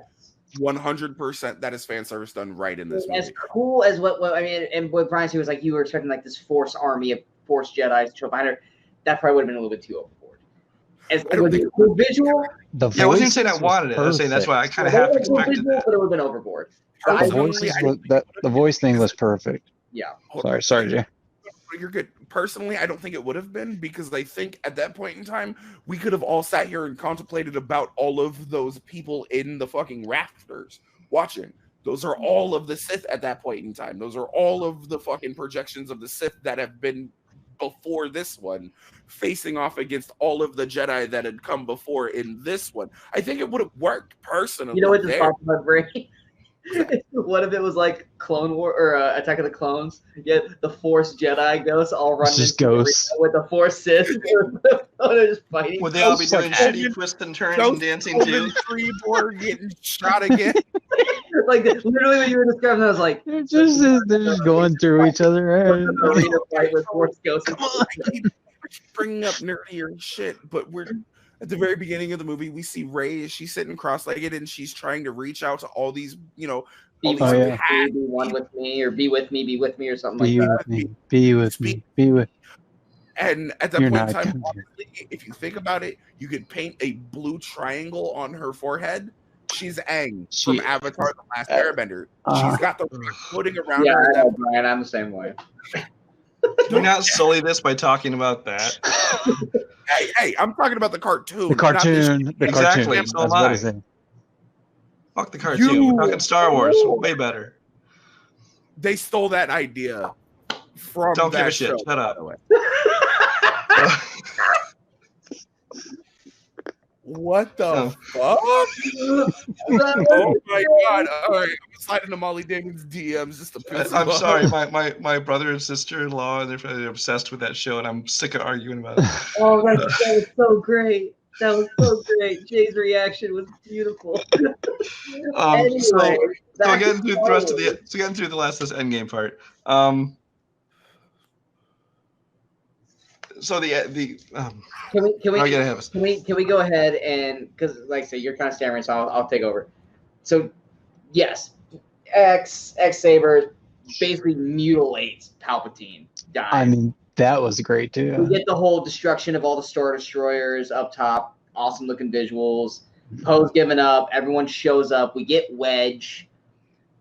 Fan service or not, I kind of was hoping we would have gotten Ghost with Hela or Hela and stuff, but no, we don't get that. Ghost is in there supposedly somewhere. No, Ghost is no. I would like we saw Wedge. I was hoping that like maybe we would have seen inside a Ghost, and we would have saw Hela because that's the only other person I would have thought of. Hera. The only person I would have thought of that we would have seen at that moment. That would have been like just enough for us to go, yes. But let's go ahead and get to that one moment. So Rey just straight dies, apparently, because it overpowered her. Then Kylo magically climbs up the cliff. You see his hand? Yeah. Transfers his life source back into Rey. And then they kiss. And then after the kiss, Kylo... thoughts on that? Because I was not about that. The one moment of this movie that I hate is that kiss. Really? Yeah. That kiss that's like saying, hey, shippers, here's something for you, too. Even the music changes. R/Star Wars, here you go. Mm-hmm. Yeah.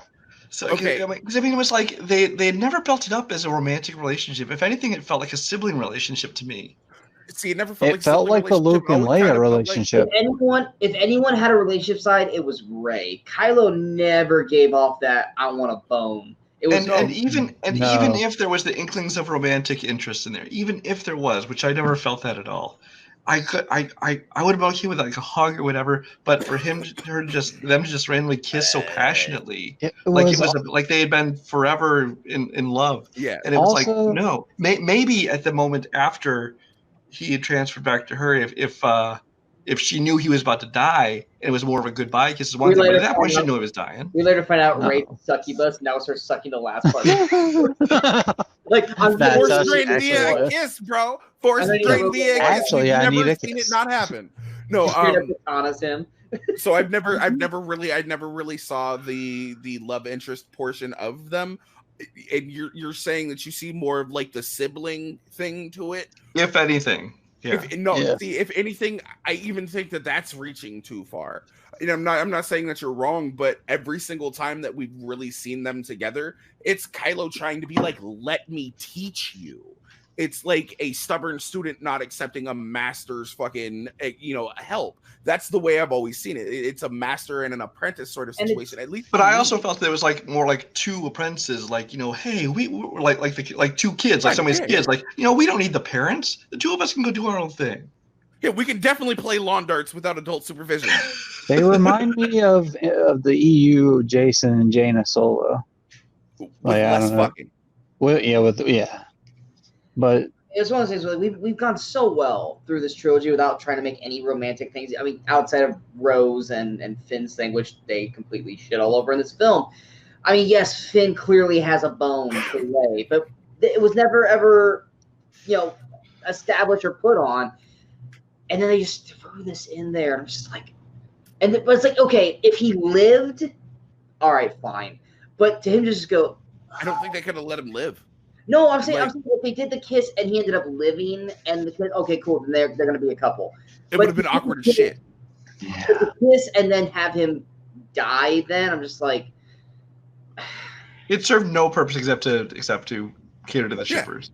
It was for all the fans that wanted that to happen. Here's your little moment, but now he's gonna die. So I don't hate the transference of the life force back. I had no problem with that. It's just the kiss. Yeah, exactly. Okay. I just wanted to make sure because, dude, like literally, I was in a packed theater.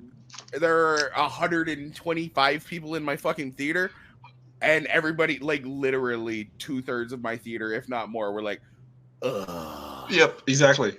Yeah, what the fuck? Exactly. I was like, "Fuck, dude!" Yeah, and like literally, it started a wave of. Just like disgust. Nobody needed that. You didn't have to throw that in there. Yeah, not even disinterest, disgust. Exactly. Yes. You literally could have left that out, and it probably would have made the ending a little bit better. I'm just saying. Like, I'm not saying that the ending is bad. The only moment of this movie that I hated. You could have made it better. It was awkward. It was awkward. Everything about it was awkward. Like, it just didn't. Like, I don't even know what's worse. What's worse, them making out or Luke and Leia making out in Empire Strikes Back? Because I think at least them making out. Them making out, because even at that point in time, Luke had an inkling, but he didn't know. And even though they're related, it still seems worse that Kylo and Rey kissed. Because it wasn't Kylo and Rey. That moment. I'm sorry. And they hadn't been trying to kill each other 10 minutes That's earlier. the thing. Ben and Rey. And he had only been Ben that for Kylo died. You're right. Half a friggin' day at this point. Yeah, it's just like, cool, I saved your life. There was a moment there. Let's make out before you die. Yeah. I guess Christmas does come twice a year. I feel like there Why needs to be some corny ass line in. Yeah, so why anyway, didn't you go, Sean? It's a Family Guy reference. Yeah. Oh, okay. Yeah. Well, then they're stupid. Anyway, so Just like that Airbender. Kylo dies and vanishes. Fuck you! Children. I'm gonna kick you in your taint, Michaels. Kylo dies and vanishes. Leia vanishes. Everyone comes back. We're celebrating. We get the lesbian scene. We get the one overacted actress pilot chick who's running out frantic. Like, someone needs to tell this chick to calm the F down.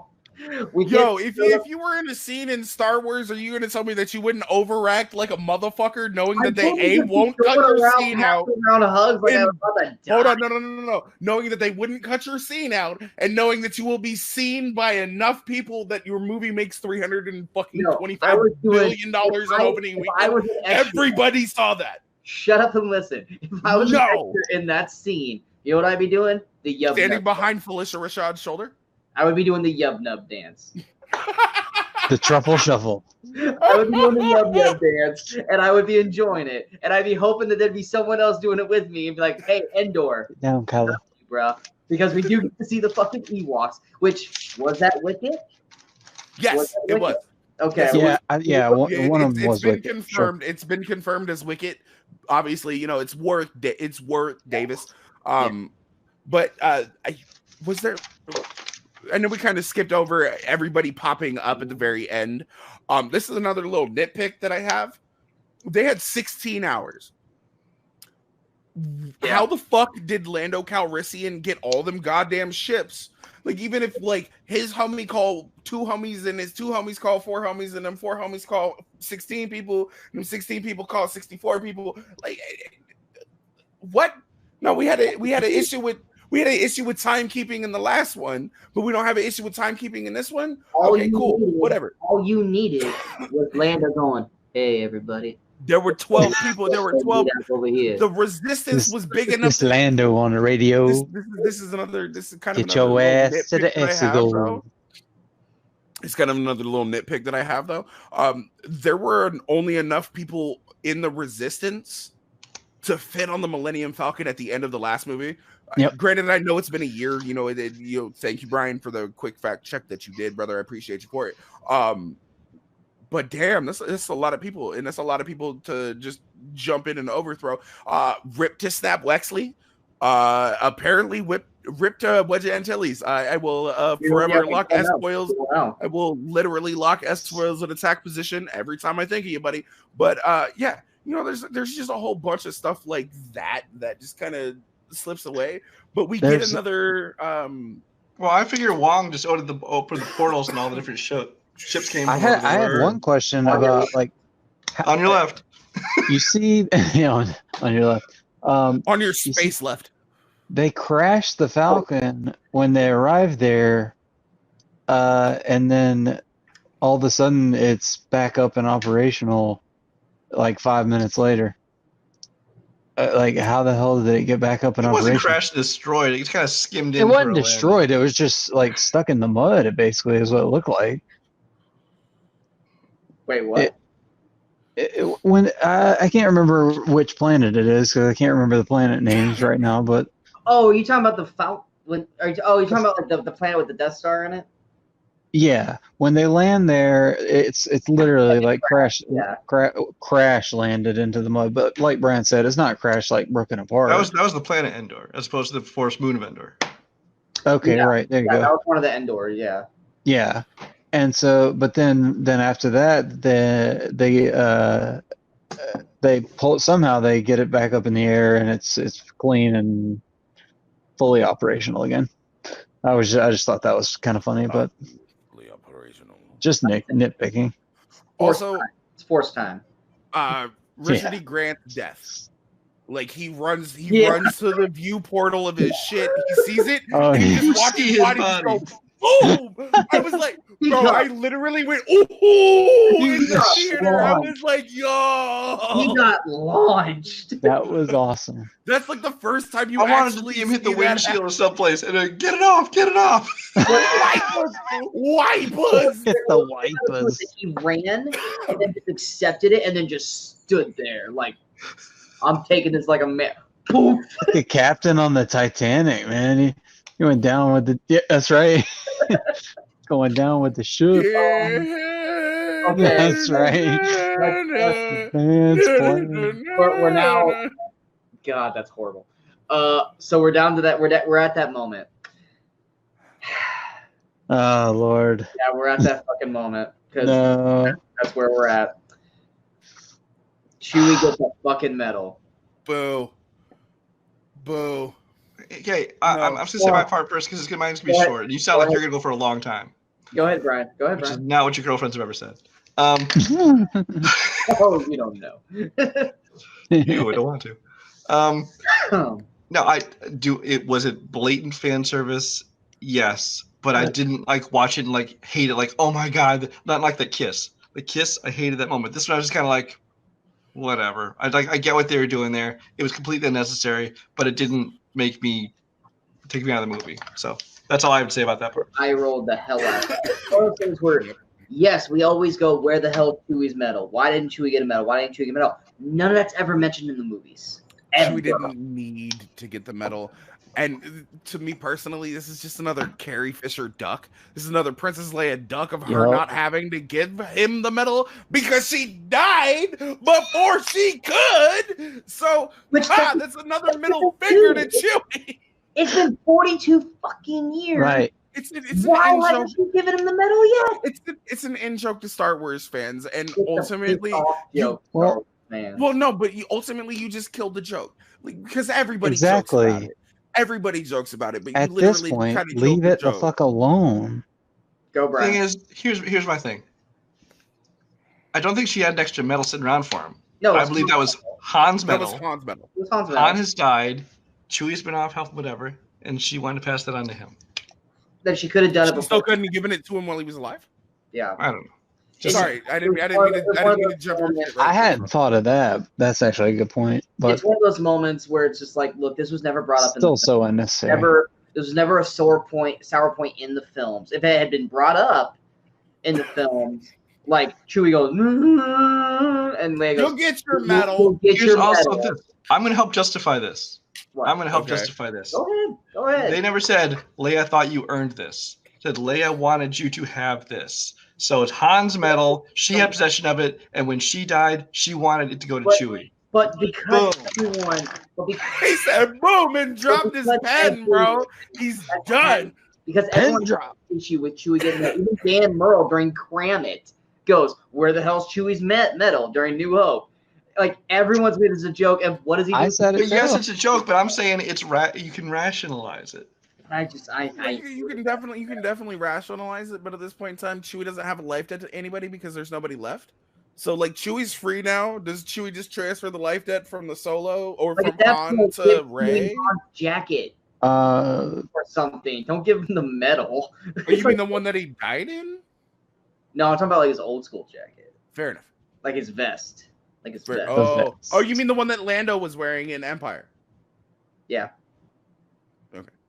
It's in Lando's new ship. Lando's not going to get rid of that. Lando's wearing.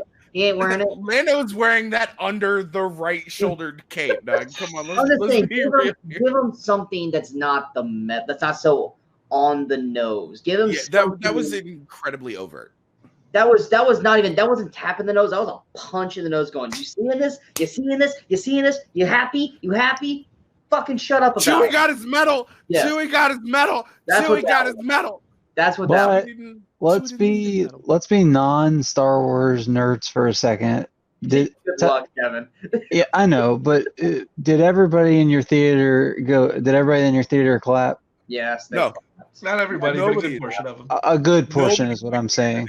Yes, they clapped. Okay, Nobody in my theater- me too. I was sitting next to a 65-year-old man I had never met before, and I shit you not, dude. Every time I looked over at this guy, this was his face.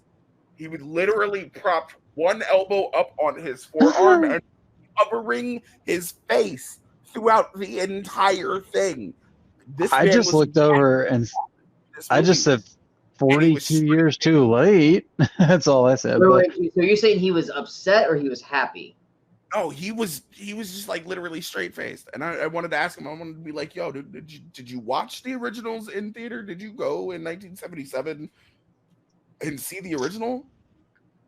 Because that's what I got from it. It wasn't like I didn't see him as a newfound fan to Star Wars, but like that, he was emotional throughout a lot of this movie. You can tell just by this dude's body language, and it's just one person, but you know. You can tell a lot by body language from an individual, but he was just like, okay, that was unnecessary.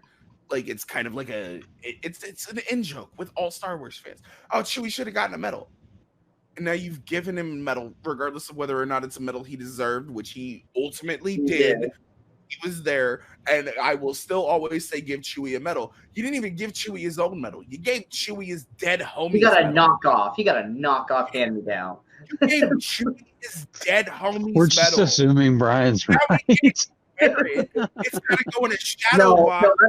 it's pretty much it's been pretty much by everyone who's been discussing it is that Really? it's Han's medal. Oh, It is. that's the Han's first medal. time I've heard that. But It's slightly curved, and Leia holds that medal at some point in some other film or something. well, they certainly put it right in your face for a It's minute Han's medal. in theater. So And to further go with Slightly what curved James right in your was talking face. The other sex tape. Jesus. See, I got the F word, but Brian's the one that makes this not suitable for children. I know, right? Jay started this whole sex tape. I know. Jay did too. Kevin's the only one that's being appropriate. But to go with what Jay was just talking about, my dad, like I said, I went with him to this because, like I said, I mentioned him throughout these entire films. He's 70. He's seen them all in theaters. You know, he's like you said with that guy, he didn't seem like he was really into it. My dad was fully enthralled into it. Like when we left, he was like, "So what'd you think?" And I was just like, there was a lot I liked, but there were a lot of things wrong with it. I was like, "What did you think?" He goes, "I fucking loved it." He goes, "I thought it was great." He goes, "It did everything I wanted it to do. I'm so happy with this movie." And he goes, "You're too critical." And I'm like, "Bitch, don't be judging me." That was literally the conversation on the ride home. I was like, "He shouldn't have done this. He shouldn't have done this." Yeah. He goes, "It's a Star Wars movie. Stop being so overly critical. It was great." He's like, "Tell me, shut the fuck up, son," kind of thing. I was just like, all right. But You asked. yeah, Dad. well, he always asks, but because he started like that's one thing too. Is like we used to have this relationship where he'd be like, "It was good. I liked it every movie," and then it's getting to the point now where he started to get critical with his reviews too. Like I remember, I can't remember what movie we saw. It was Robin Hood last year, and like we like went from Robin Hood right into Creed 2, and like right after Robin Hood ended, we walked out. He was like, "Well, that was fun." I go, "Yeah, no, it wasn't that bad." And then we watched Creed 2, and then we left Creed 2, and he goes, "Robin Hood was shit, wasn't it?" And I was like, "Wait, I thought you should say." He goes, "Well, I was watching Creed 2, and I was like, this is a really good movie. Robin Hood was garbage." I was just like, "Oh no, what have I done? I've created a monster," kind of thing. But I know we're already like we're going on really long. I just wanted to bring up, since we're talking about people that we went to see it with. I went to see it with my girlfriend. She has never seen any Star Wars, This is and not the movie so to take her to then. no, it's not. I drag her to this movie today, and I went to see the premiere by myself. But so I dragged her to this today, and she comes out of it, and she actually she loved the movie. I had to explain some parts to her, but she actually liked the movie. And there were parts that I had to fill her in on, who is this and why can they do this and why did this happen? But little things. But other than that, I mean, it's not like I sat there and talked to her through the whole movie. But yeah, I just wanted to throw that out there. I mean, somebody who has no experience at all, somebody who's never seen a Star Wars movie, they even liked it. So.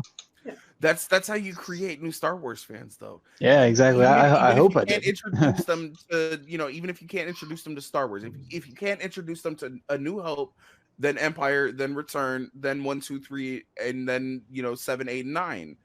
Exactly. They're gonna have to start somewhere, and if they have a question, cool. You have a whole bunch of questions now. You have an entire fucking saga to watch to answer 90% of those questions. You're like, I got like hundreds of hours that I can show you to get you everything you want to know. Which thus brings us to the last moment. Like I said, I know we're going long, but hey, any of you who watched the regular review, I warned you this was going to be a long video. I said this was going to be long because there was a lot to talk about. So yeah, I said it. We're heading to the last part of the topic, the trilogy as a whole. I think we all kind of said it a little bit briefly through this whole thing. They had no plans for this trilogy. Now, yes, we could probably all blame the MCU for this because Kevin Feige literally had everything planned out. This is going to happen here. This is going to happen here. This is going to happen here. It's going to lead to this. They had nothing planned in this movie. They literally said, JJ, we want to shoot a new trilogy. We're going to let you start it off. And Jay goes, okay, cool. Then we'll have a new director do it, and then a new director do it. But then, and I think I told Brian this, I was like, this is what it felt like. It felt like when you're kind of like in a camp or something, and you do a round table story where it's like, you start off with 2 sentences, goes to the next person. The next person's like, I don't like what you did. Here's my 2 sentences. And then comes back around and is like, well, I'm going to change everything that you just said. Here's my 2 sentences. That's what this trilogy felt like. It's a failed attempt overall. Like, we liked it because we're Star Wars fans. We're gonna like it. But as a whole, this is a failed prequel or failed trilogy. Even the prequels had a plan. They had a end goal to get to. This was just kind of we'll throw ideas at a wall. If we like it, we'll connect the dots later kind of thing. Kevin, what were your thoughts on the trilogy as a whole? Oh goodness, the trilogy as a whole. I'm a big fan of The Force Awakens. This one I need to digest some more before I am sold 100% on it. But I'm already I already like it a lot. I'm even a big fan of The Last Jedi. The downsides of it, like the droids and stuff that they added in. I mean, they added in good ones like BB-8. They added in bad ones like Dio. I like how they evolved the characters such as Rey. That was amazing to me. They added in some amazing new planets. But then they did some bad things like made like the cheap excuse for Luke and Leia not explaining why Rey is Palpatine's granddaughter. Why, excuse me. And like you said about the trilogy as a whole not flowing very well, and this one kind of being like J.J. Abrams saying, well, I didn't like these parts of The Last Jedi, so I'm gonna go back and fix this, and show you what I would have done, and kind of make 2 movies into one. So overall, I loved them, but I can definitely see the flaws. I'm not so starry-eyed that that I'm so lost in translation. But yeah, overall, I'm a big fan of all three. The Last Jedi being the weakest one, clearly, but yeah, I'll see where this one ranks as it gets settled in my brain a little bit more. You're getting cold for Christmas. What? You're getting cold for Christmas. You're getting cold for Christmas. Jeez. I totally forgot one last thing before we go to Brian and Jay on the trilogy as a whole. And Brian's going, yeah, you did. I was about to rewind, yeah. Yeah, yeah, the final scene, Rey and Tatooine. Oh. Yeah, I was like, yeah. Oh Good crap! call. I totally forgot. Yeah, thank you. Yeah. Yeah, Rey at Tatooine. Like I said, you mentioned earlier, she slides down the Lars Manor, or whatever you want to call it. It's not Skywalker hovel. Lars. It's the Lars hovel. League Lars. But yeah, he shows up back there with BB-8. She buries, like force berries, both Luke and Leia's sabers. We see her brand new one that's bright yellow. I don't understand why people can't see that it's yellow. I did see that today. It's certain screens, I think, because they don't. They're digital projectors nowadays. And some people thought it was tan. Some people thought it was white. Like my first viewing, I swore to God I thought it was white, but today it was definitely 100% yellow. So I don't know why I thought that. Why tan? Why would someone think a lightsaber would be tan? I don't know about that. But yes, I liked the lightsaber. I liked how it looked. I liked how she could just go, like, yes, that is cool. With it instead of maybe if she kept spinning it, it changes to another color. Who knows? Like one of those. Then we get the random chick. She can adjust the length of it. Yes, that's what she said. Going up and down with it. Like I appreciate that. Maybe it's not just a lightsaber. We're stopping. We get the random. We get that random chick who just walks up, going, "Who are you?" Like, yeah, we haven't seen anyone for years. Like, I'm Rey, and then she turns because she's gonna say Palpatine. She's like, no, and then we see, basically Mama and Papa, Luke and Leia, which is also creepy because they're sitting there like a married couple. Like, we're so proud of our little kid. It's like your brothers and sister. It's like, stop it. So we still get that little weird kind of deal with them. Like, where the fuck's Han? It's weird that Han's not going to be there. Leia is on Tatooine. But where is Ben?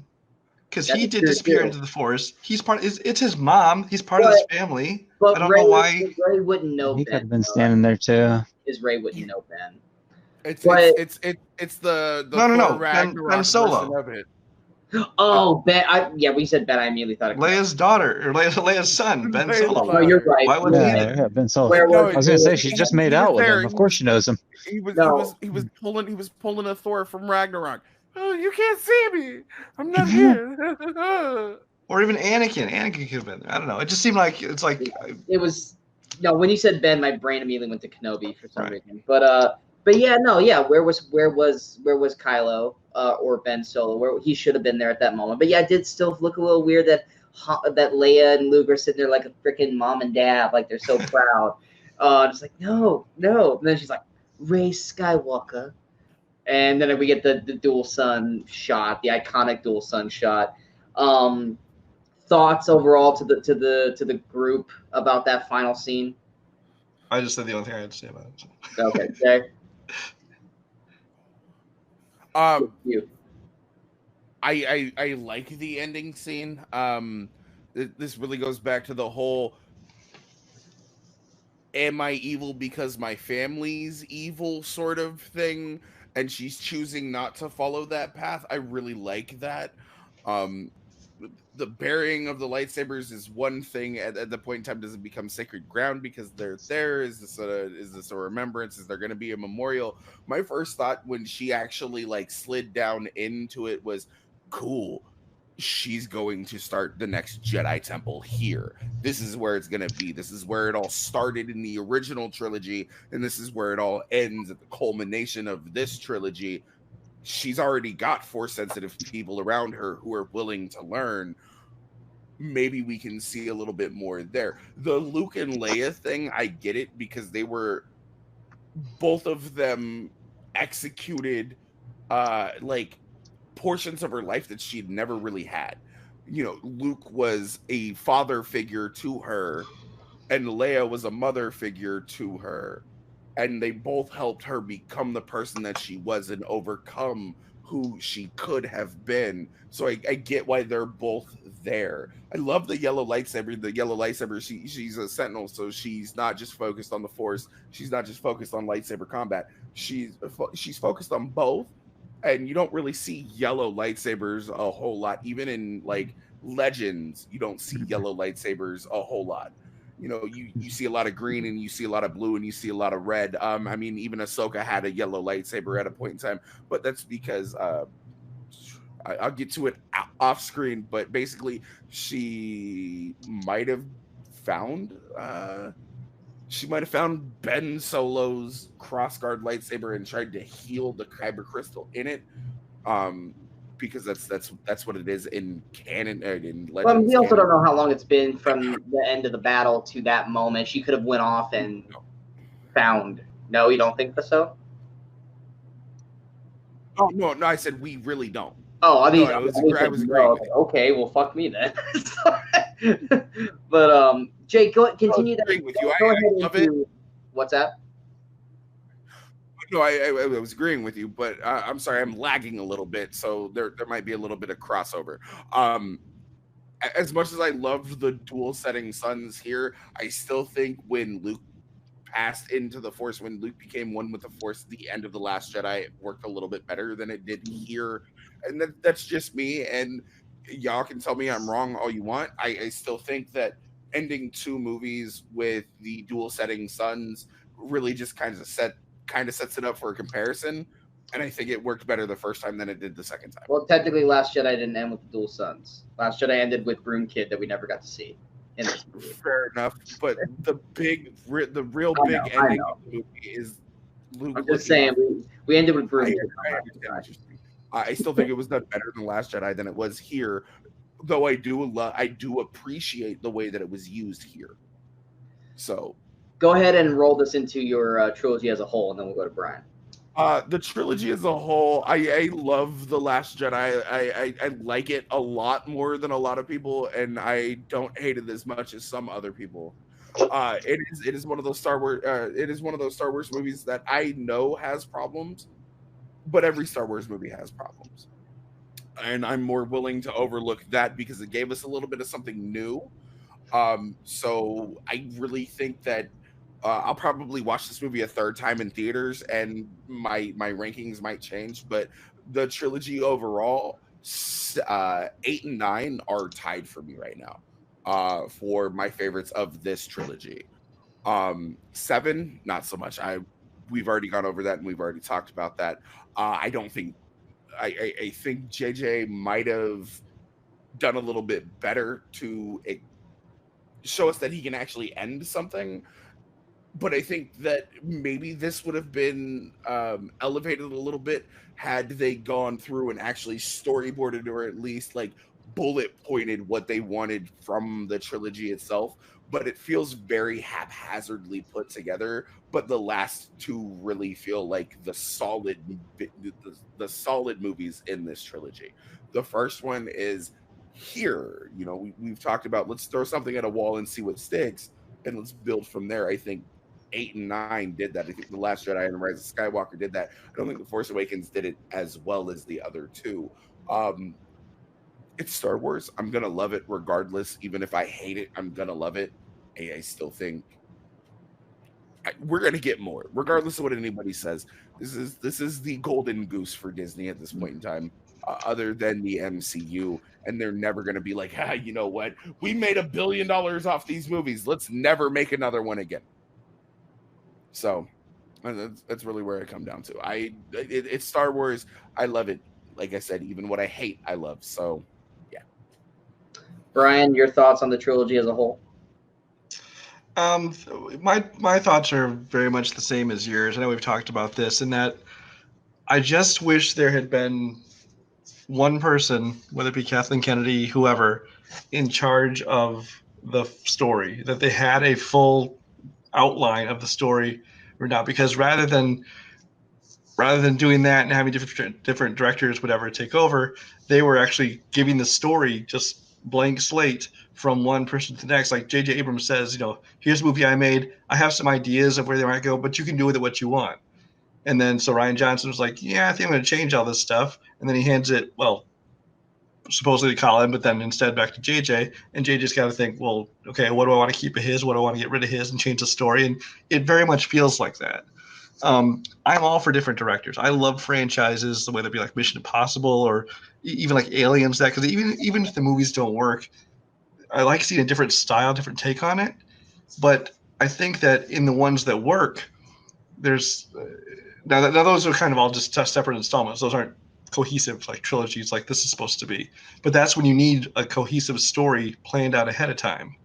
All three of the original Star Wars movies had different directors. Now, granted, they weren't the kind that really put their own stylistic mark on it. And George Lucas was probably kind of directing from behind the scenes, basically. But I just wish that they had a story planned out ahead of time. But as it is, I love 7 and 9, 8. I don't hate it. I just think it's by far the weak link of the trilogy. But I'm glad that they ended up on a very positive note, in my opinion. All right. And that's Rise of Skywalker, everybody. Like I said, we knew it was going to be a long video. I warned you guys about it. It's a little bit longer than Endgame by about 10 minutes. But, hey, you guys watched that one. You guys enjoyed that one. So I hope you guys enjoyed this long spoiler review. Obviously, a lot of the spoiler reviews that I've seen so far for this has been a lot of just kind of negative feedback / yelling at one another for you're wrong, I'm right, da, da, da, da, da. I feel like we actually did a pretty good job doing a constructive talk about what we liked, what we didn't like, and not over talking to each other. So I hope you guys appreciated that. But yeah, that almost concludes the Movie Crusaders ride through the Star Wars galaxy. We still have Last Jedi left to do. Whenever we can get Kirk and Jay back on screen together at the same time, we'll finally let them duke it out on that film. But we also have one more Star Wars video after that, and that is the complete saga ranking, where everyone here will basically put their rankings of 1 through 9 on what they feel is the best and the worsts of the Star Wars saga. So we'll be on the lookout for that video, and of course all the other movie reviews that you'll see pop up here in the next few weeks with the Oscar films and the holiday films and all that. But I hope you guys enjoyed this video. If you guys did, go ahead and hit that like button. If you guys feel like this video is worth sharing, go ahead and hit that share button. But most importantly, don't forget to hit that subscribe button to the channel. So that way you guys stay up to date with the latest videos that pop up on Sean's Movie Crusades. And of course, don't forget to follow us on all those social media outlets you see below. Kevin Poss, where can people find you at? You can find me online at Kevin J. Poss on Letterboxd. That's probably the best place to find me, or on Facebook. All right. And Brian Michaels, where can people find you at? Facebook under Brian Michaels, Letterboxd under Cinemaphile. And Jay Burns, as always, where can the people find you? In a van down by the river. Yeah. You can find me in your local cantina telling droids we don't serve their kind around here because yeah, they kill people. You can fucking Kevin, I love you, bro. You can find me laughing at Mandalorians with blue armor who have 5 lines in the original trilogy and one of them being ah! You can find me looking for the BMF insignia on the bottom of Mace Windu's lightsaber on the internet. Other than that, if you see me on the streets, don't fucking talk to me. I told you at the beginning of this, I don't like you people. Why are you still talking to me? But since you try, you can find me on Facebook at Jay Burns. You can find me on Twitter at JBurns253. You can find me on Instagram at bargaining_Burns. You can find me on Letterboxd at JBR253, where I will literally, at some point in time, post my 5,000 word dissertation about The Last Jedi. maybe before or after I have a conversation with Kurt. I can't wait for Tony Heel to ask me to join his TV show where he looks at it, because it's going to be an entire conversation about why did you say so much about this movie that everybody hates? And I'll be like, fuck you, you're British. You didn't win the Revolutionary War. Your fucking opinion doesn't matter. Jay's opinions don't equal what we all feel, everybody. So, yeah. But I will say Brian Michael's opinion on The Last Airbender is 100% true. But on that No, it's not! But on that note, that is it here for Sean's Movie Crusades. And until next time, in case we don't see you, good morning, good afternoon, and good night, Movie Crusaders, and may the Force be with you.